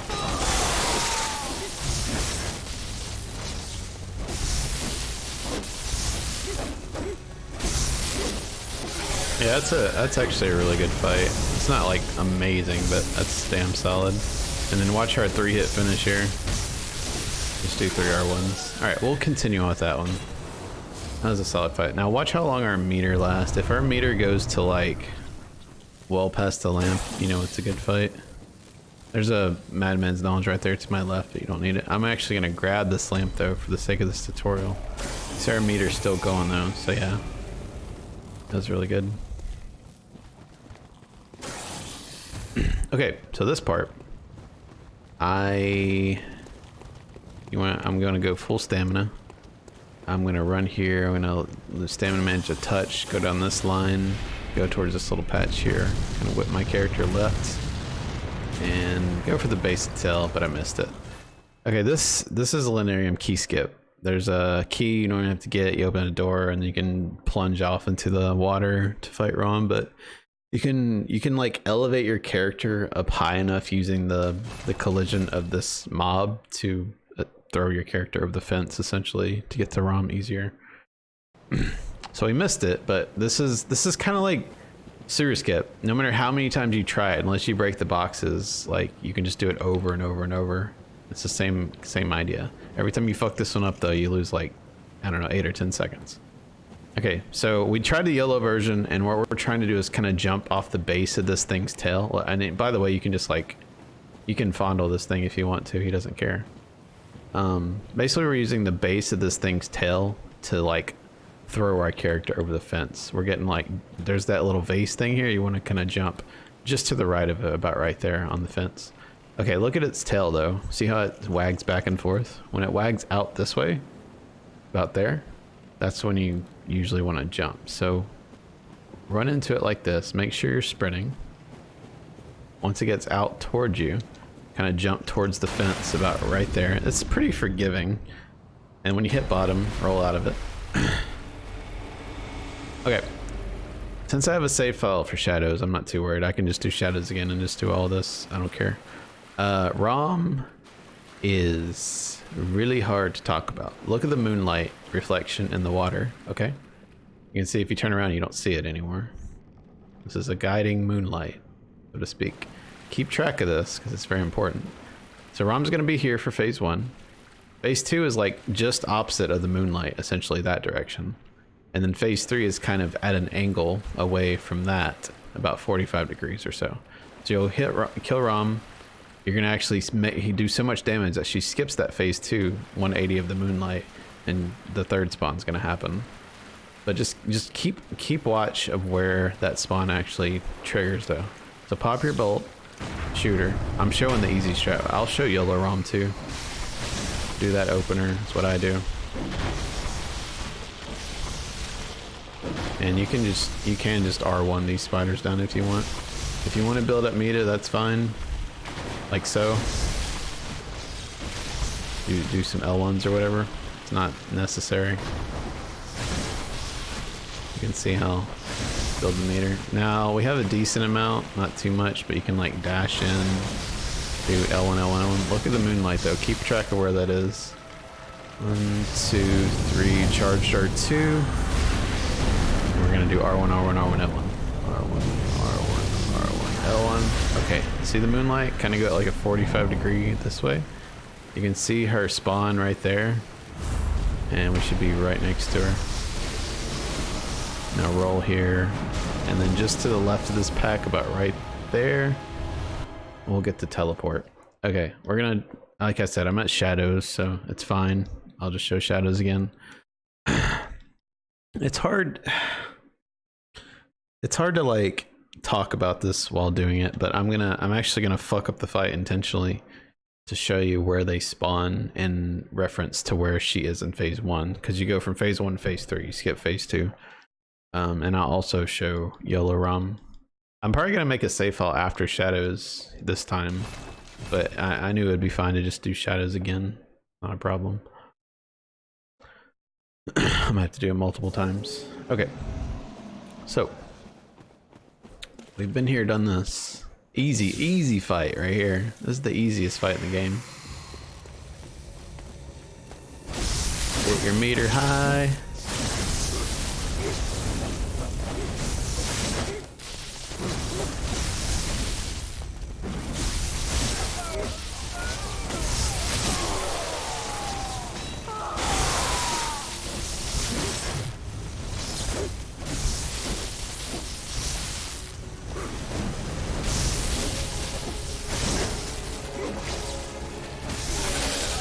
Where's old dude at?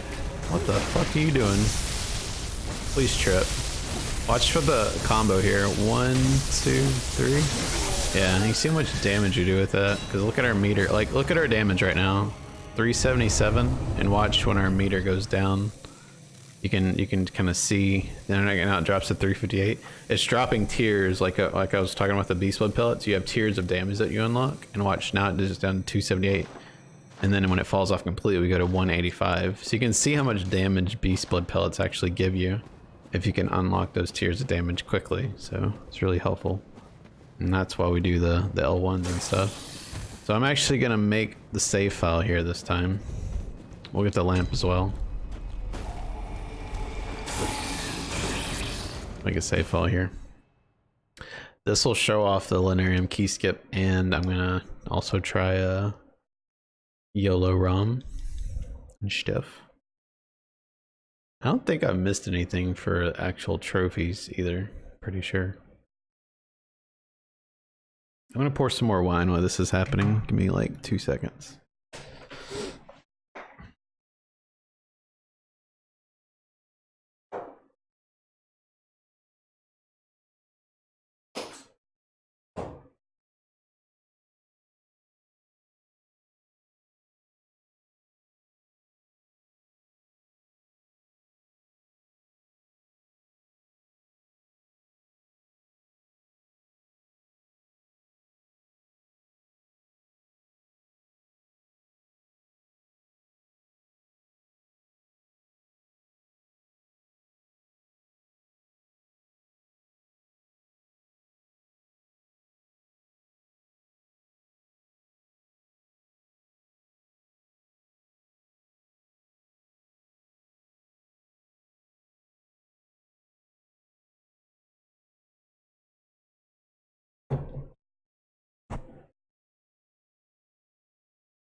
Okay.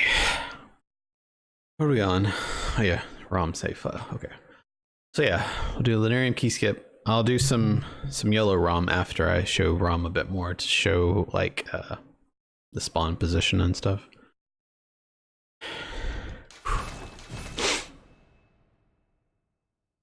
Okay, so yeah, we'll run to the fence. We'll kind of manage our stamina a little bit. And then we'll just kind of watch the line that I generally take. See if we can actually get this. And you kind of run around like more towards the base of the tail than the tip here. So stamina manage.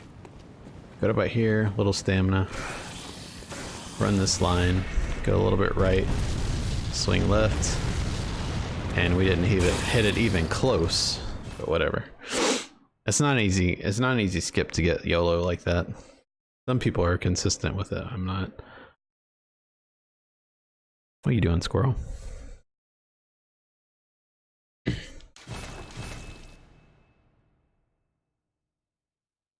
Yeah, we'll just do the same thing. Just kind of run into the mob, wait for the tail to come out wide, jump just to the right of the vase, like so. You can actually like do some menuing stuff while you're falling here, which doesn't matter. Okay, so this time when I transition her, I'm actually gonna just stop and stare, and she can see the exact places that everything's spawning. So this is what I do. Bolt, ass shot, pellet, R1, L1, R1, R1. Spiders are actually being really good to me right now. That is a hell of a clear. Holy shit. Okay, now we have a fuck ton of meters, so I'm just definitely gonna do 3 L1s. And like I said, watch when she actually R1, R1, R1, R2, I mean, yeah, R2. And then we get our stamina up a little bit once she starts teleporting. Now watch, look backwards, watch where that spawns first, and then look to the right of that. You see that? That's that's 180 degrees from the moonlight, and then kind of like 45 degrees from where they spawn, if you will, is where the third spawn is. So that's where you're trying to get as fast as possible. So that way, when she's spawning, she's no threat immediately. So if you get to her as fast as possible, you can actually do like your 3 or 4 hits that you need to finish her before she can even do anything to you. And you, like I said, keep track of this so you can keep track of her. And once you get really comfortable with it, you can actually kind of like look down and see the moonlight and know that you just need to run like this way, basically, you know what I mean? If you're in the right spot. Okay, so let's load again. See if it can show. I hope that makes sense. I tried to just like butcher the fight so I could just show the spawns, but it's like, even if you've seen it a million times, you just kind of have to do it yourself and get a feel for it, because you might have different lineups. Like, I look at the moonlight and I kind of like know that I'm gonna run backwards at a 45 degree angle, basically, roughly. And when you're running that direction, you can kind of turn your camera left to see the second spawn as like a guide point, because the third spawn isn't that far away from the second one. We'll kind of use that to help you line it up just right. I mean, people don't get it exact anyway, but you want to get as close as possible if you can. Like I said, if you can get to her soon enough, she won't even aggro, and you can just kill her before she does anything. And more importantly, before the spiders do anything. Okay, she was up against the fence that time, which makes it really hard, so I wasn't even able to get at that time. I think you can, but it's just like really different, so. We're 0 for 3, I think, or maybe 0 for 4 on the Lunarium Key Skip YOLO. Let's try it with the quit out version. Like I said, it's just like you lose a... Okay, another thing real quick. If you actually like jump here and you miss, and when you come back... Okay, when you fall on a mob's head, you actually do fall damage to them. So if you miss this skip and you fall and you hit this thing, you aggro it, make sure you're here or further out, and then you just quit out. If you go inside that thing and quit out, when you come back in, it's just really fucking awkward. So yeah, if you do have to quit out because of this centipede aggro thing, then yeah, just make sure you're not on top of the mob.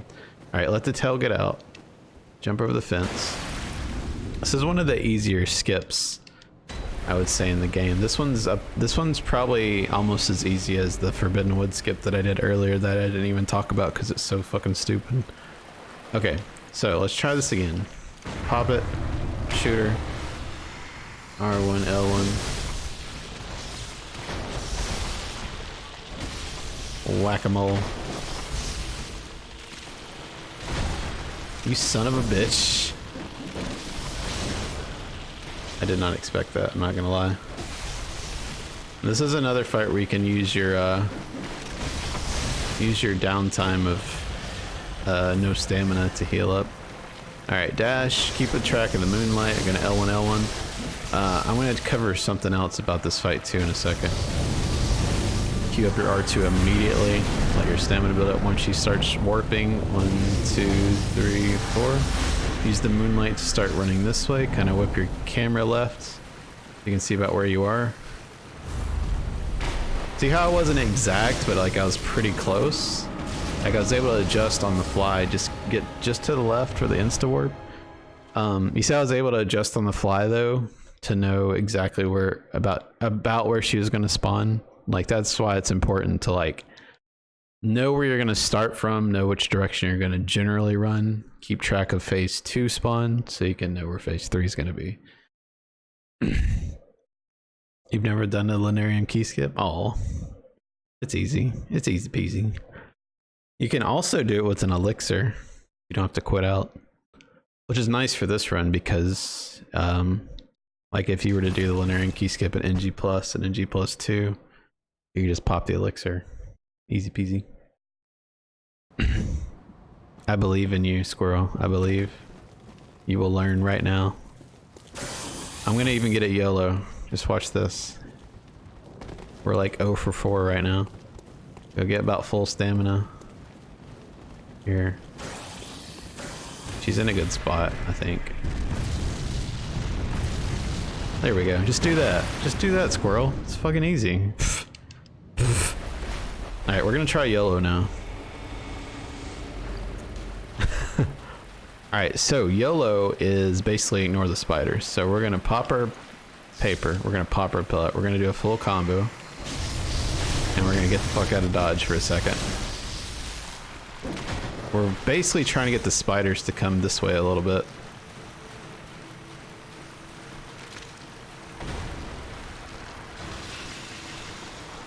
And then start from the tail, do a full combo.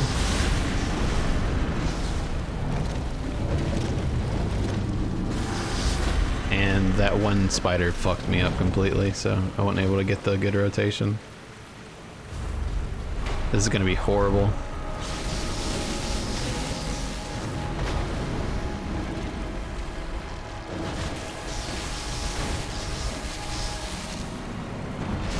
I might can get the warp. We still got it. That was so bad, but that's the essence of it. So basically you ignore the spiders for YOLO ROM and you kind of pull them away from her backside mostly, and that allows you to get in that open area safely and do what I did. What you do kind of towards her tail ends, you do R1, L1, L1, L1, and that last L1 staggers her. And then if the spiders are kind to you, you're actually able to get a bunch more damage before she teleports the first time. And that way it's easier to finish her off in that last phase. That's the essence of it. It's pretty fucking hard, I'll be honest. Probably one of the hardest strats boss-wise. But it's a very nice time save. I think it's on average about 15 plus seconds you save. Missed it again, son of a bitch. All right, Squirrel, pay attention. We're gonna show you how it's done. This is the quit out version. I believe in you.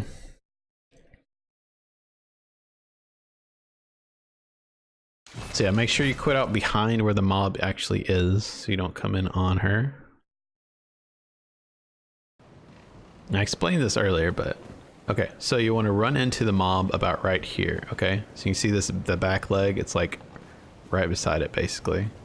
Okay, now this vase here on the fence, you want to jump just to the right of it basically. That's where you're aiming. This tail wags back and forth. Once it's to the outside, like closer to you, that's when you want to be jumping. And as far as the tail goes, you want to jump more towards the base than the tip. So you start sprinting into the mob. Once it gets outwards, you run and you fuck it up. Okay, then you try again, run, and you just jump over. That's the cool part though. It's like if you mess it up, you can just do it again. Like you only lose a few seconds. Easy peasy. All right, so we'll do the normal version again, just so I can show you like a full-fledged fight of like knowing where the fuck I'm going, hopefully.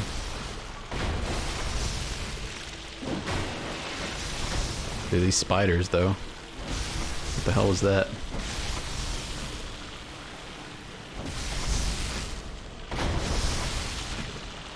Oh, something else. If you this might work, because I don't have much meter. Let's see if I can do this.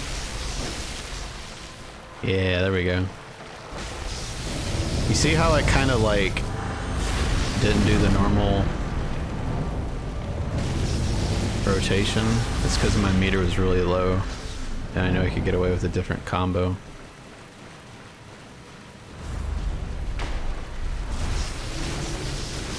But something else though is like at the start of this fight, like for Rom's actual health, if you do 1060 damage, I think is her threshold for being able to teleport. So with your first opener, let me get in a safe spot here. Okay, so when you kill all the spiders, right, you're doing the normal version, you kill the spiders and you go open up on her and you're trying to build up meter and stuff. As long as that first combo is below 1060, you're fine. If you do more than that, then she hits that warning zone where she's like, all right, I'm about to teleport on your ass. If she does that, you got to be careful. You can get lucky and she can just back up again and it's fine. But normally you want to do a combo that builds up meter and does less than 1060 damage. So you have to kind of get familiar with your beast meter and know kind of what's going to come up. If I have like almost no meter, I go up to her and I do like, I lock on and I dash into her and I do like L1, L1, R1, R1 or something. Or it'd be more like this, like L1, L1, R1, R1. And that'll do like just over 1,000. If I have some meter there, you might just want to lock onto her, dash L1 3 times, and that'll do maybe like 900 to 1,000 damage, for instance. And then once that happens, make sure you're below the threshold, and then you want to start the combo. So be on her right side, and then maybe towards the center, and just go R1, R1, R1, charged R2 immediately. So 3 R1s into a charged R2. The thing is, you have to be able to adapt though.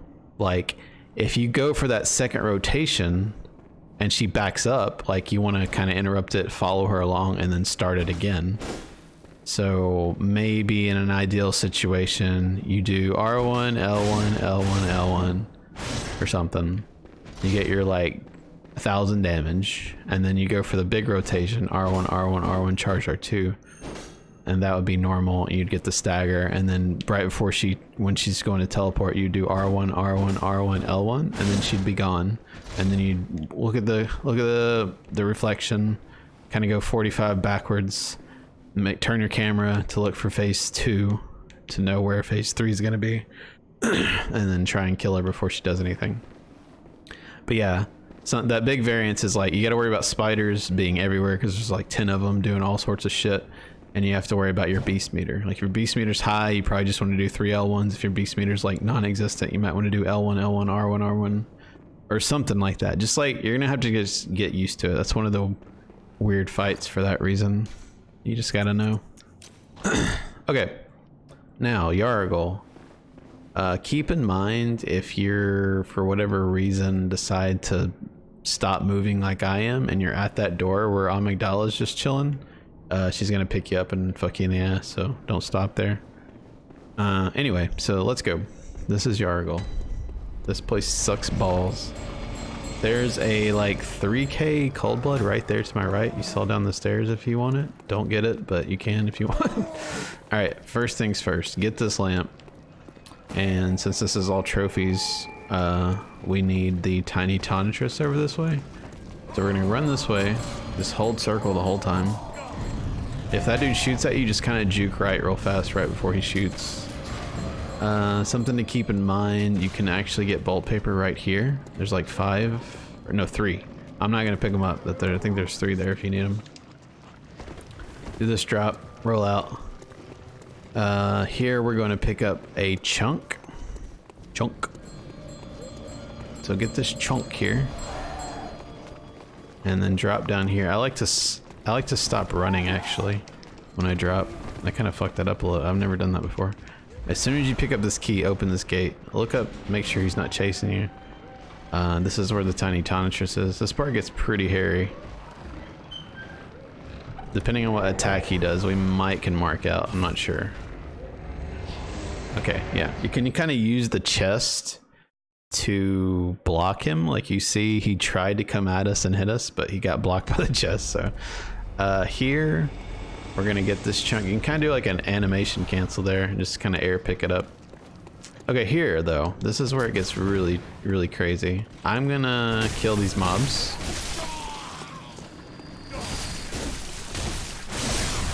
I should probably make a save file here. Yeah, I'm gonna make a save file. So we did all the easy stuff. We go over to the left, get a Bold Hunter mark ready. We pick up a chunk. We pick up the Upper Cathedral Ward key, and we pick up Tiny Tonitrus, and we can get the crap out of there.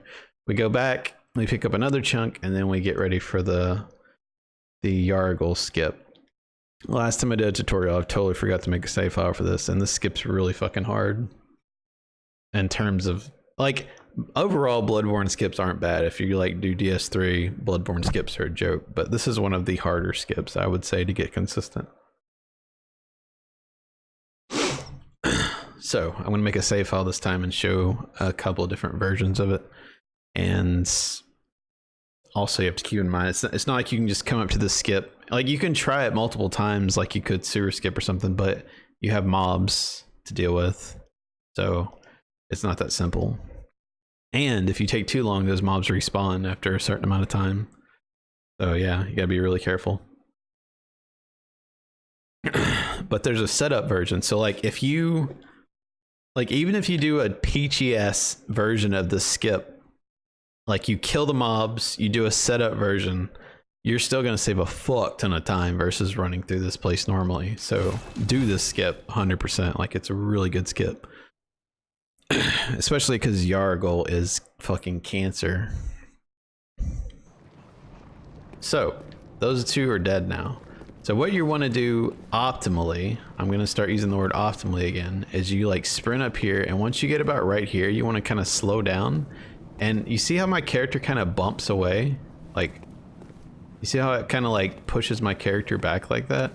If you get that pushback, you're probably about in the right spot. You can also just kind of line it up slowly if you want to.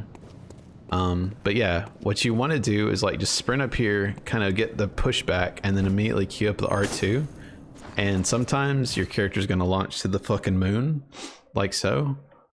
And that's what makes this skip hard. Sometimes like weird shit happens. Sometimes you get launched if you're not lined up right. Sometimes when you hit the next section down, you fall through the floor and you die. Like it's a really, really hard skip, honestly. So we're gonna try that again. Let's see if we can get the pushback.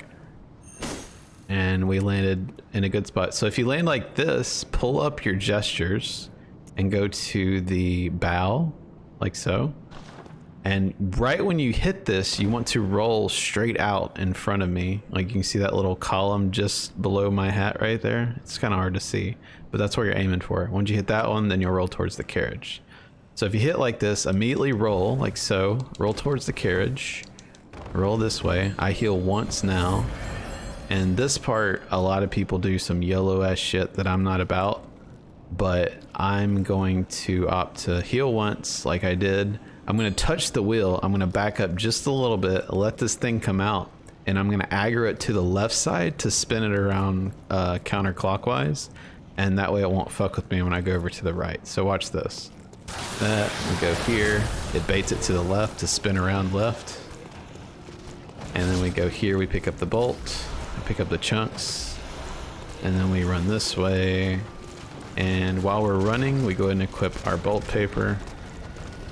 Go ahead and switch to it as well. Make sure your cold blood's equipped somewhere also. This run, like I said, you don't pick up any Madman's knowledge. You don't have to.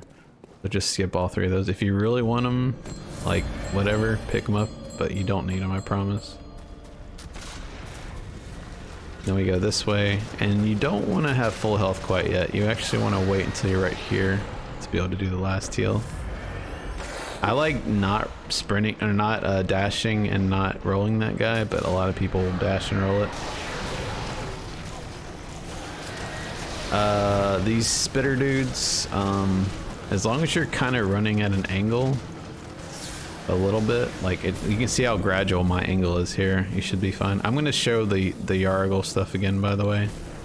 I'm just kind of running through the whole cancer area.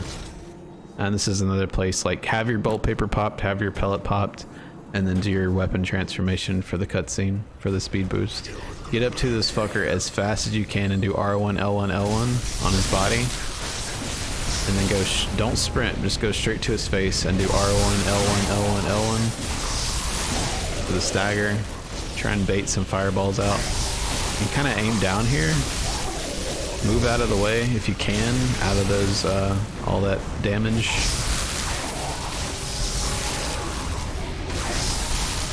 And then you can kind of work your way up his body. And then you would pop the cold blood, like so. Okay, we're gonna start over again. I was just kind of doing a quick run through of the whole Yahar'gul segment, but now we'll go back to the Yahar'gul Skip. I'm gonna show you some other versions of it. Like there's a setup version, and then you can kind of just like, instead of bouncing your character off the fence, you can just kind of like pick a spot to look down and see and do it from there.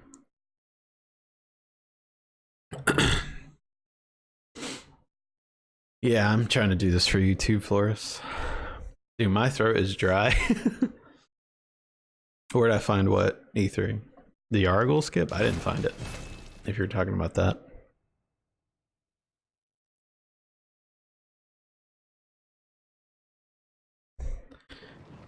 Okay, so this time what I'm going to show you is the setup version. So if you sprint, like just let me show you this real quick. If you sprint out this fence, watch what happens. Fun, right?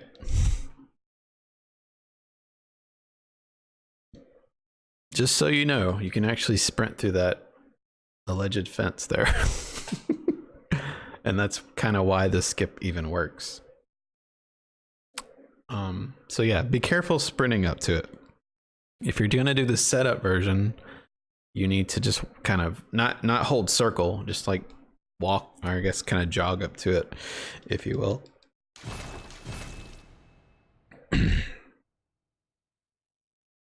I am drinking wine. It's not helping.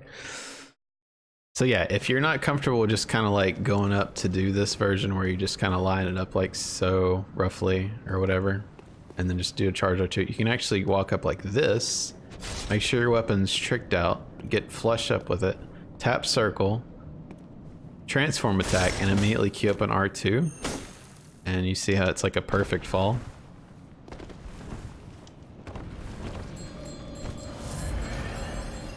I'm just gonna bold hunter mark out just to show again, and I'll just load up the save file.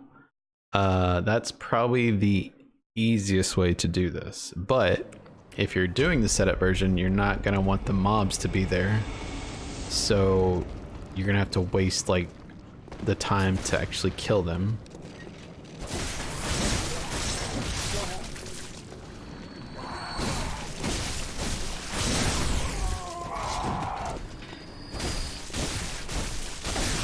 Okay, so pretend the mobs are here. We kind of bait this dude, the dude in the wheelchair, to turn toward us and shoot. And then we run up here immediately. We kind of brush up against that and we go for it. And then we immediately roll, go to the carriage, like so. So your best bet here, learning it, just to kind of get familiar with the position of your character, I would say do the setup version. Kill the mobs, do the setup version, and pay attention to where your character is whenever you're going for the charged R2. That way, when you come up to line it up later, when you go do the better version, you know, you'll be more comfortable with it. So yeah, those are the two that I can explain. Yeah, just, this is a very important skip that I would say I mean, you don't have to do it, but you kind of have to do the skip. It's just that good. It saves a fuck ton of time. So we'll walk up here, see if we can actually get it. Spam circle really fast. Go for the carriage. Oh, we actually do need to go this way. I forgot. I thought I'd already picked this up for some reason. I bait this, tag it to the left, counterclockwise, circle. Pick up this shit. I go ahead and trick my weapon early. And then I'm gonna actually have to do an additional heal. Get your bolt paper on, make sure your cold blood is somewhere on your bar. because right when one Reborn dies, you want to be popping this before the gate actually opens. And these are 3 Madman's Knowledge that you don't need, but they're there. And then we want to go get the gem. It's one of the best gems in the game for base game that you're going to be able to find. So this is a very, very important gem. And here we would normally heal. I'm going to heal anyway. And I like to just sprint through. And like I said, people roll and dash that guy. I don't even do it anymore. I get my stamina full here. Kind of running at a slight angle. He's going to spit at me and probably hit me, actually. Yeah. The timing of that was horrible.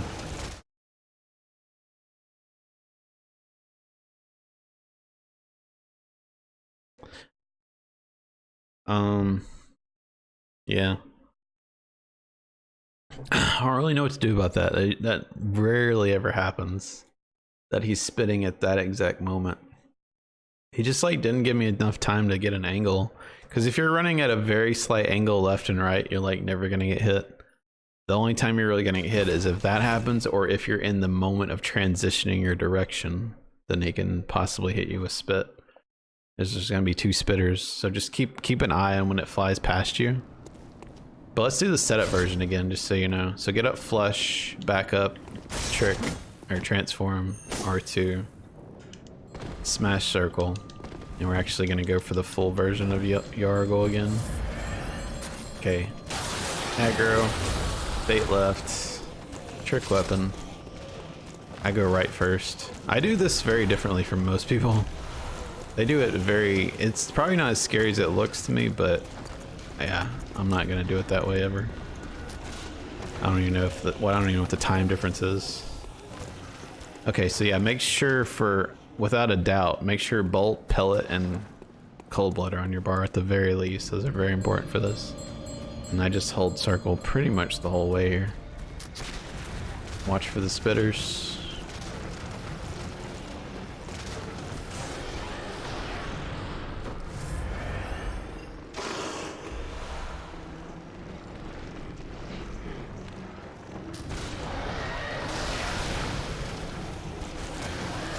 You see how he shoots early? That's like makes it so much easier. And then you pop that. I didn't mean to pop the pellet there. I actually swapped it on accident. Usually I pop my paper there, and then here I pop my pellet. Either way, it doesn't matter though. In terms of the fight itself. Get up to his body. R1, L1, L1. Walk up to his face. R1, L1. You gotta watch out for this fireball if it comes early like that.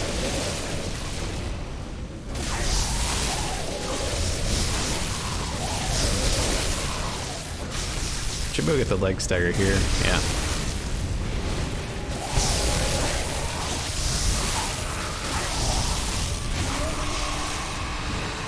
Pop your cold blood. I guess I forgot to describe the one Reborn fight. That was relatively optimal. You're kind of like, when you're up towards the front of him, let me just do it all again actually. When you're up towards the front of him, you want to you kind of like use the position of his head to get double hits on him. So like you're hitting his head and you're hitting like his leg at the same, like back to back. So you're getting like double hits, which is really good. The more of those you can get, the better the fight, or the faster the fight is. So you get up to him.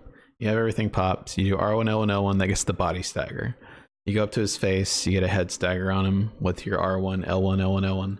But like you saw that just happened, I kind of had to cut it short, dodge the fireball, and then do an R1 stagger. So you got to be like on your toes. It's almost like Shadows in a way. It's like you have a general strat you're going for, but like shit hits the fan really fast because you got fireballs and all sorts of shit going on.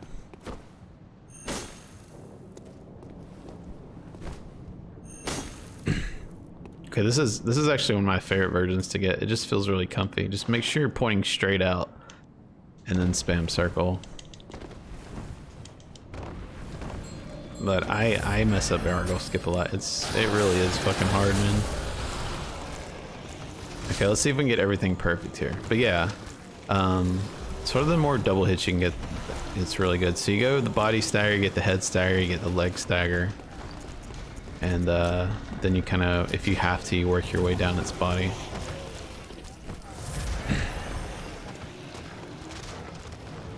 But yeah, make sure you have your pellet, your paper, and your cold blood. Go get the gem again. You can kind of just like lightly dodge those. You see how I barely moved right or left there? It's like, it's pretty easy. Just lightly strafe them. But yeah, after you get the first 2 staggers, you kind of just have to like watch, you kind of just have to like watch the fireballs and the corpse drops to know what you're gonna be able to pull off. Because you have to adapt really quickly. Make sure you pop your pellet about here. Trick for the transition. I go ahead and have my cold blood ready after this. Get up to the body as quick as possible.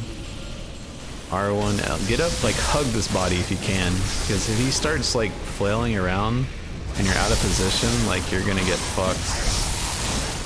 R1, 4 L1, I mean 3 L1s. I kind of like aim kind of down here. Move out of the way of that corpse drop. Another one, see if you can get the leg stagger. Heal up here when you get chance.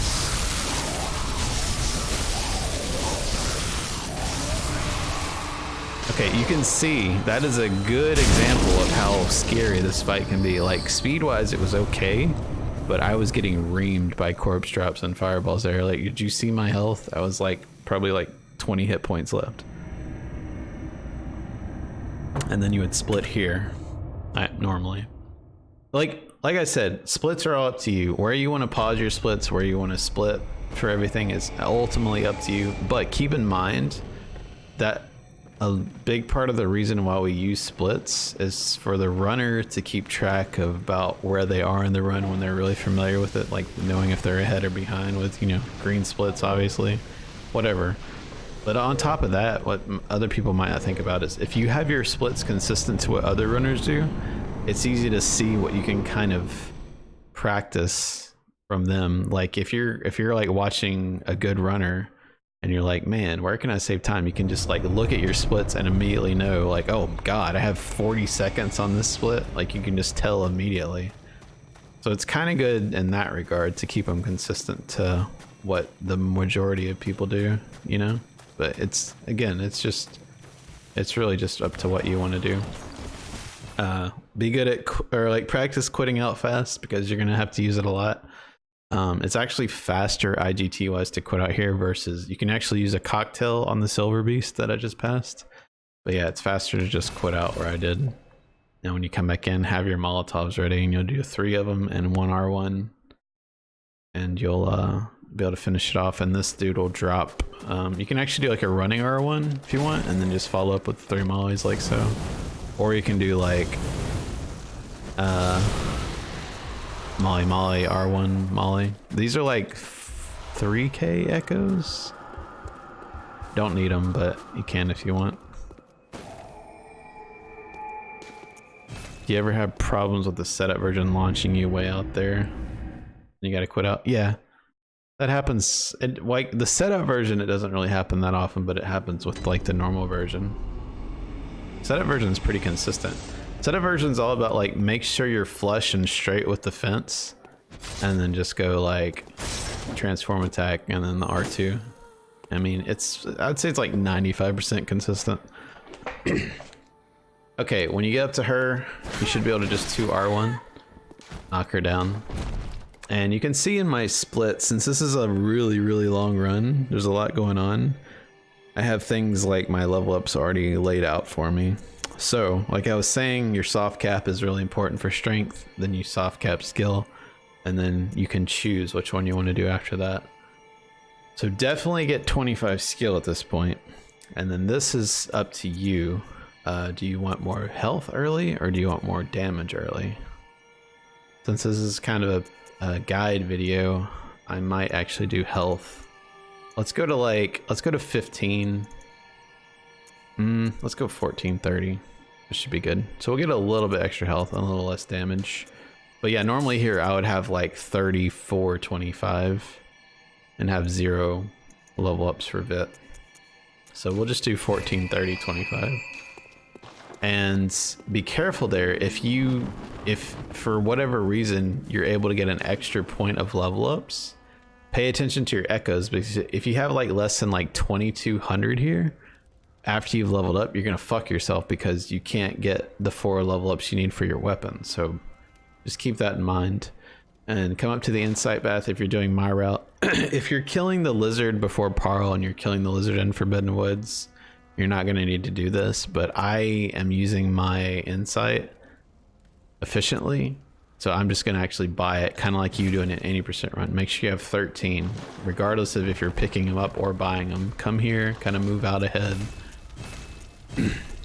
and then level that up to +8. Go down to your blood gems, go right 1, or select it, go right 1, and then move up to swap the gold blood gem that was used for Paarl to 18%. Look at our damage increase. It's insane. Such a good gem. And then we come here and we go to Nightmare Mensis, and then I have a split for this part, but not everybody might have a split for just a dream segment. I have it mainly just to know what I'm supposed to do. My level ups, how many twin shards I'm getting maybe, and then, you know, stuff that you'll probably be really familiar with really quick, but better safe than sorry, you know. And try and run the perfect line here if you can. The tighter you run it, the less likely that dude is to hit you. Here you have some options. One big thing is keep in mind you cannot quit out during hunter animations. Like if the hunter's pushing a door open, if the hunter's pulling a lever, if you quit out while the hunter's doing that, your run is disqualified. So yeah, be careful with that. If you want to quit out for that door, quit out before you even touch it, basically. The reason I say it there is because if that silver beast follows you, sometimes you might want to quit out. You can risk it though. You can just go for like trying to roll the attack. Here, if you don't stamina manage at all, usually he does a good attack. If he doesn't, if he does that attack right there, you just kind of whip your character left and you should be fine. Since this is all trophies, we actually want to get this pellet because of Amygdala. And, oh no, not because of Amygdala, because of the brain. You need a pellet for the brain. He's got a fuck ton of health. He's no threat, he's passive, but yeah, it takes a while to kill him. Come here, get these elixirs. When you jump here, you can lock on, dash. Safely, you can go right, but you can go left there if you're ballsy. I do a little stamina management. Bait this dude's attack just to the left and then wrap around him tight. Get on here, heal immediately, and then I get my pellet ready. Start running. Micolash, oof. This fucking asshole. Save file? If you want a really easy shortcut, like it's not, I mean, it'll save you a lot of time because Miko's really easy to die to. You can just touch that elevator, and that's like the extent of that, like, lazy shortcut, I guess. I'm gonna go ahead and quit out though, and save it. Ugh, Miko. Oh goodness. There's like, there's a strat that was found like maybe in the past 6 to 8 months, I would say, that saves like, I think 8 seconds or something, and it's basically triple shooting Miko to aggro him in phase 1, kind of like we do in phase 2 with actual melee hits. But yeah, you do the triple gunshot and he comes towards you sooner rather than going all the way in the room and you chasing him. He just conveniently comes towards you. So yeah, it saves a good chunk of time. And so I'll try and show that version. And then outside of that, it's just pretty much on him where he's gonna save you time for like the RNG for the phase 1 is like you have Swedish, which is him going straight right when you aggro him, or he goes up the stairs and back down, which is like American. And then there's another one where he goes the standard way, where he goes straight up, he goes right, and then he goes down like he's supposed to towards the room, and you backtrack and push him into it. So you have 3 different things you can do. You have a potential 4th, but it's super rare, and if you get that, you need to go kill yourself because you're really unlucky. But yeah, you can't really control it, so don't worry about it. The main thing you need to worry about is the gun strat, which is kind of hard. Miko's not affected by paper, like bolt or fire or anything. He's only affected by pellet, which everybody's affected by. So I don't even use paper on this fight. There's bullets here, if you want to pick them up, 6 of them. I don't think you need them though. But yeah, I just sprint the whole way. So we got tier 2 RNG here. So I pop my pellet here, I lock onto him, I get about midway up, shoot him, dash, shoot, kill the puppet. And you see how he comes straight toward us? And just kind of like move to the side to dodge his auger. And then for the transition, so when Miko hits 50% health, he falls down and he's qualified for phase 2. So for that hit, what I like to do is knock the shit out of him. So you can see like his health is well past 50% now. So phase 2 is going to be that much easier, and phase 2 is the hard phase. So shorter you can make it, in my mind, the better. Go down here and get these chunks. I think you get 3. I go ahead and trick my weapon to extended. Can I left strafe that if he shoots at an awkward time? Yeah, have your weapon tricked out for this second phase for sure. And once you get up here, I kind of like let go of stamina.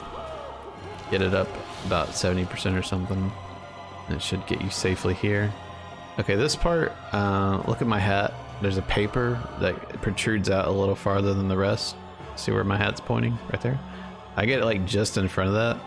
And then I line up roughly this corner where the 2 pillars meet right there.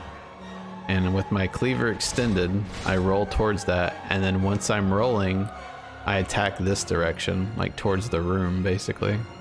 So you pop your pellet, you roll out, you attack this way. You roll in, lock on, L1, make sure he doesn't get past you. And then you do a big wombo combo on him. And he dies. Like the damage is just silly. We got a nice counter hit there along with the transform attack, so it knocked the fuck out of him there. Like it doesn't even look like we should have been able to do that much damage, honestly, but we did. Did I make a save file for this kid? I think I did. I should probably show him again. Yeah, let's show Miko. I think if I didn't, then I'm gonna go all the way back to Yahar'gul. I think I did though. Hard to remember. Yeah, I'll show Miko once or twice more maybe. There's just a lot that can happen. Because the hard part of phase 1 is the puppets. The hard part of phase 2 is him slipping away from you. And then if he slips away from you, you might have to deal with puppets and Call Beyond. And if you get Call Beyond, maybe burn your PlayStation and don't play this game anymore. No, I'm joking. It's just really bad. It's really bad. You can iframe it, but well, maybe I'll go for getting it. Maybe I'll try and trigger the Call Beyond to show you how to dodge it. You kind of like wait a little bit longer than you expect, and you kind of like dash into him from a medium distance. But I'm not perfectly consistent at it. So we have the shitty RNG. This is the worst you can get outside of the 4th one, which is like just sad. Okay, so we get about midway up. Let's see if we can get this.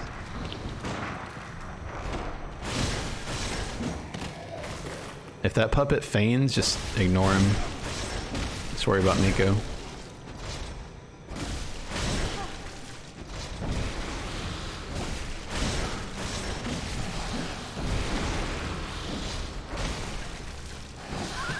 Wow. I thought he would die from that hit. Honest to God, I thought that R1 finished him. That's exactly my point though. Like, did you see how the puppets were the only issue in phase 1, really? Like, he feigned my attack, so I had to say fuck him and went to Miko, and then he came in anyway, and then he somehow lived through my last attack and then killed me. Like, the puppets are phase 1. And phase 2 is mostly just Miko being harder. Because he's got punch attacks, he's got Call Beyond, and he's still got his auger. Good thing I made a save file here.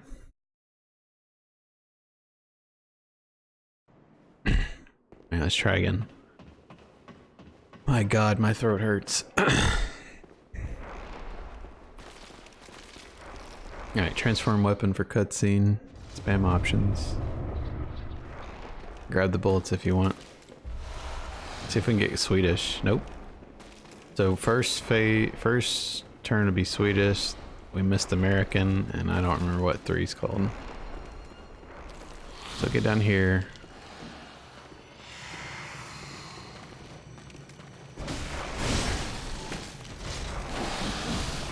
I've never seen that puppet come down that far. On a million years, I've never seen that puppet come down the stairs. Again, my point. Puppets, phase 1. Yes, so fun. Holy shit.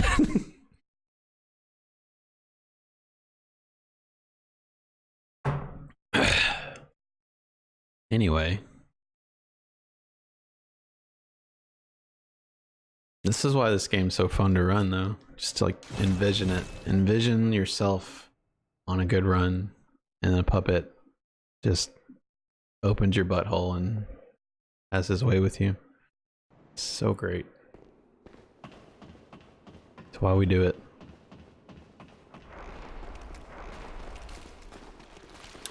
Lots of stuff can go wrong, though. Alright. We try again. Something else to consider is like, okay, there's Swedish right there.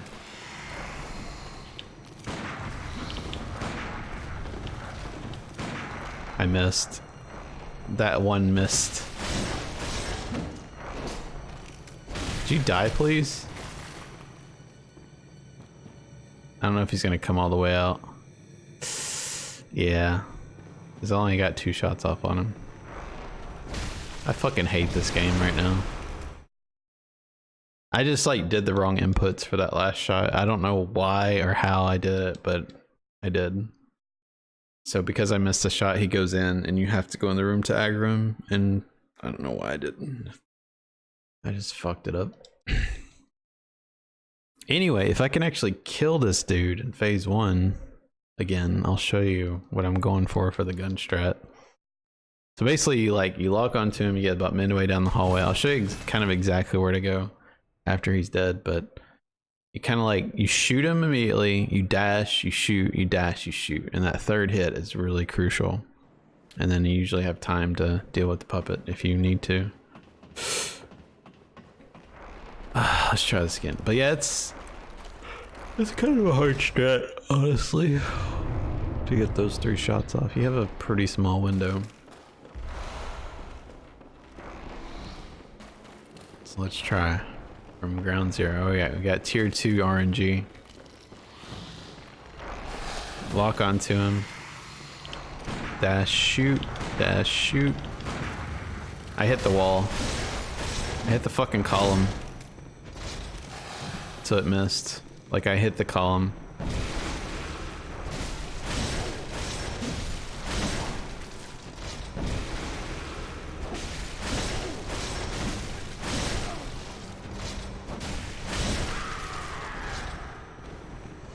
Anyway,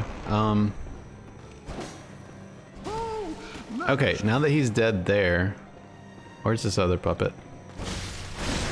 Okay, so when we go in here, you can see there's like column 1, 2, 3, 4, okay?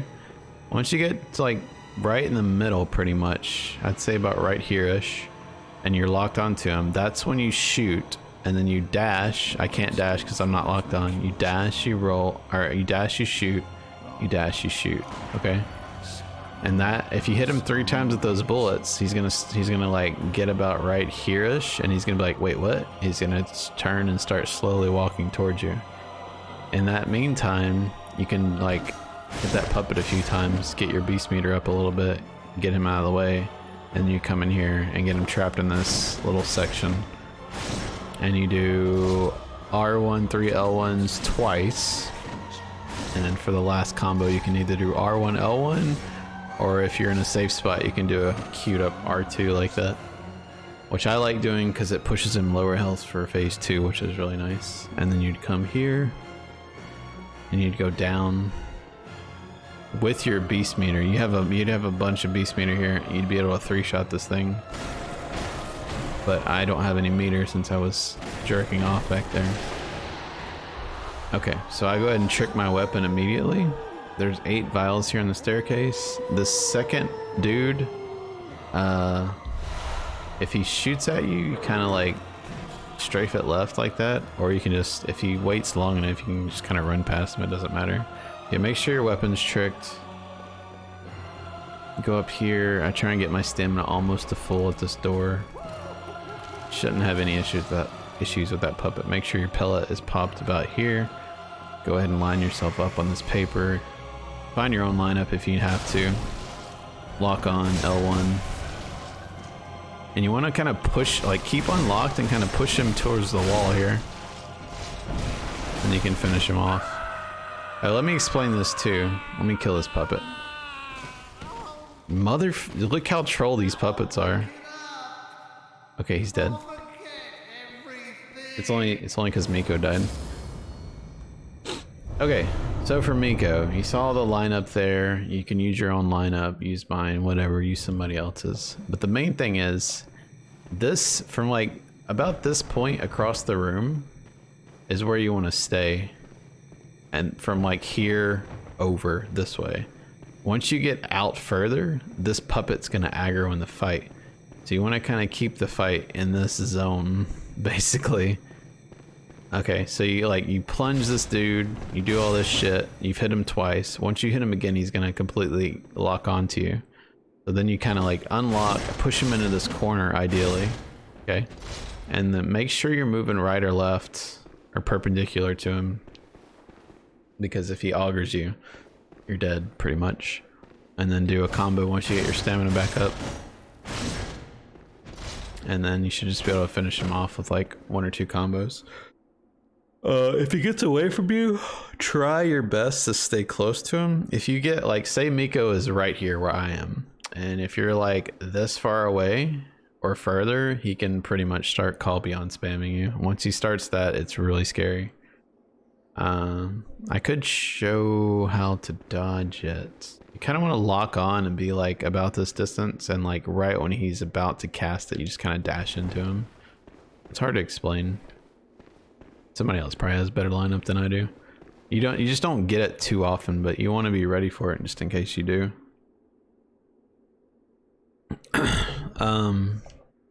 But yeah, like push him in this corner, push him in this corner, even in this corner. It's fine. Just like I said, don't go too far out, because that puppet will aggro. If that puppet aggroes while you're fighting this guy, it gets pretty scary. If he does happen to get in that room though, if you follow him close enough, you can kind of like, yeah, you can just fight him there. But if you don't keep him from getting in there, I think if he goes in there, you lose like 40 seconds, because you have to sit in there and wait. It's like when he dies in here, like this gate's locked, so you have to sit here and wait for the gate to open, which doesn't happen until the cutscene. And then once that happens, so you're sitting here doing nothing, waiting. He's like, and then you finally get out of this, so you have to run all this way, which you could have already been started running.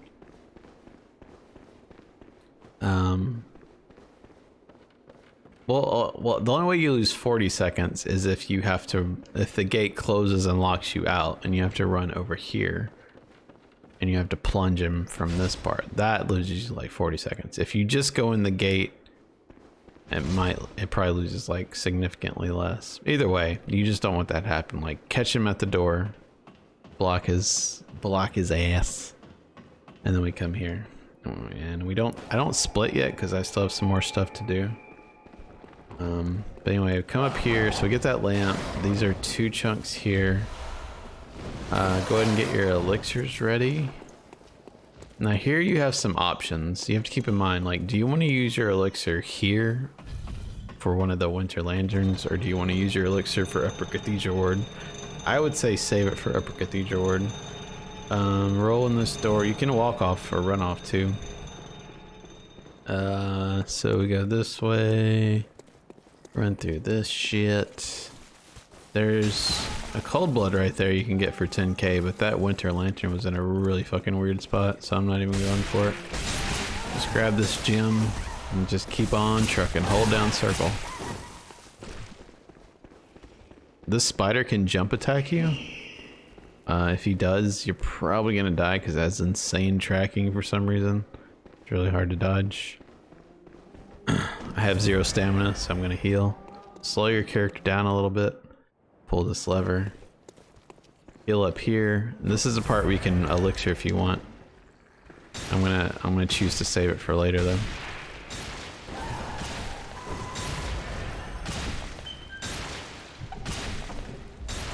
Now if we haul ass, maybe this frenzy won't go off. I want to try and just, yeah, the frenzy's not gonna go off. So 0 stamina, we're gonna heal. Now this is the cool part of this run that I love. We get to get a blood rock, so that saves us 60 insight, which is so nice. You can peach heal here if you want. Because I quit out for the save file, these mobs are here. They normally wouldn't be. Okay, go and extend your weapon. Okay, for the Brain of Mensis, the bolt paper and fire paper help for about 7 damage per hit. So keep that in mind. You can decide if you actually want to use it or not. It doesn't seem like it's really worth it though. Ow.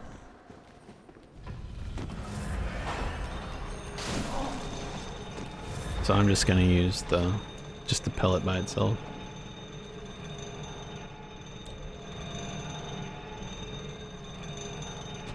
Okay, so right before it touches down, you want to go ahead and pop your pellet.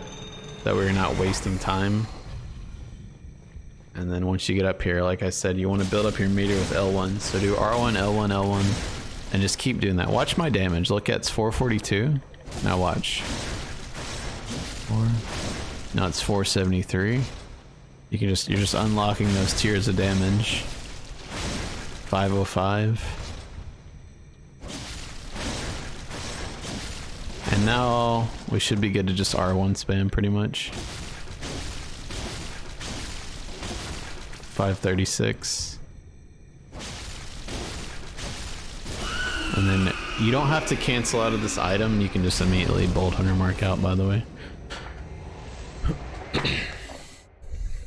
And that's where I split, just so because there's a bunch of extra stuff to pick up. Now you kind of hug tight here and get your elixirs ready. This is one of, like I said, like most of this run, you're gonna just want to hold down circle. This is one of those parts where you definitely want to just hold down circle, because you want to be consistent with your line and your stamina management, or lack thereof. Because if you start deviating, then weird shit starts happening, and you don't want that. You know, if weird shit starts happening, you don't know how to respond to it, then you might die. So get things consistent as best you can. Once you run out of stamina up here before the pig, go ahead and elixir with 0 stamina, just to be efficient. And pick this up. There's 20k. Like here's 10, another 10. You can pick up if you want. I like to do, well, yeah, I like to do a little stamina management for these guys, just so I don't run past them going all slow and stuff. And I'm probably gonna stop this tutorial for now at Wet Nurse, because my throat is killing me. But you would pop your paper like right here, and then maybe wait for your pellet. But let's make a save file. I'm gonna actually stop right now. I can barely talk. Do part 2 tomorrow.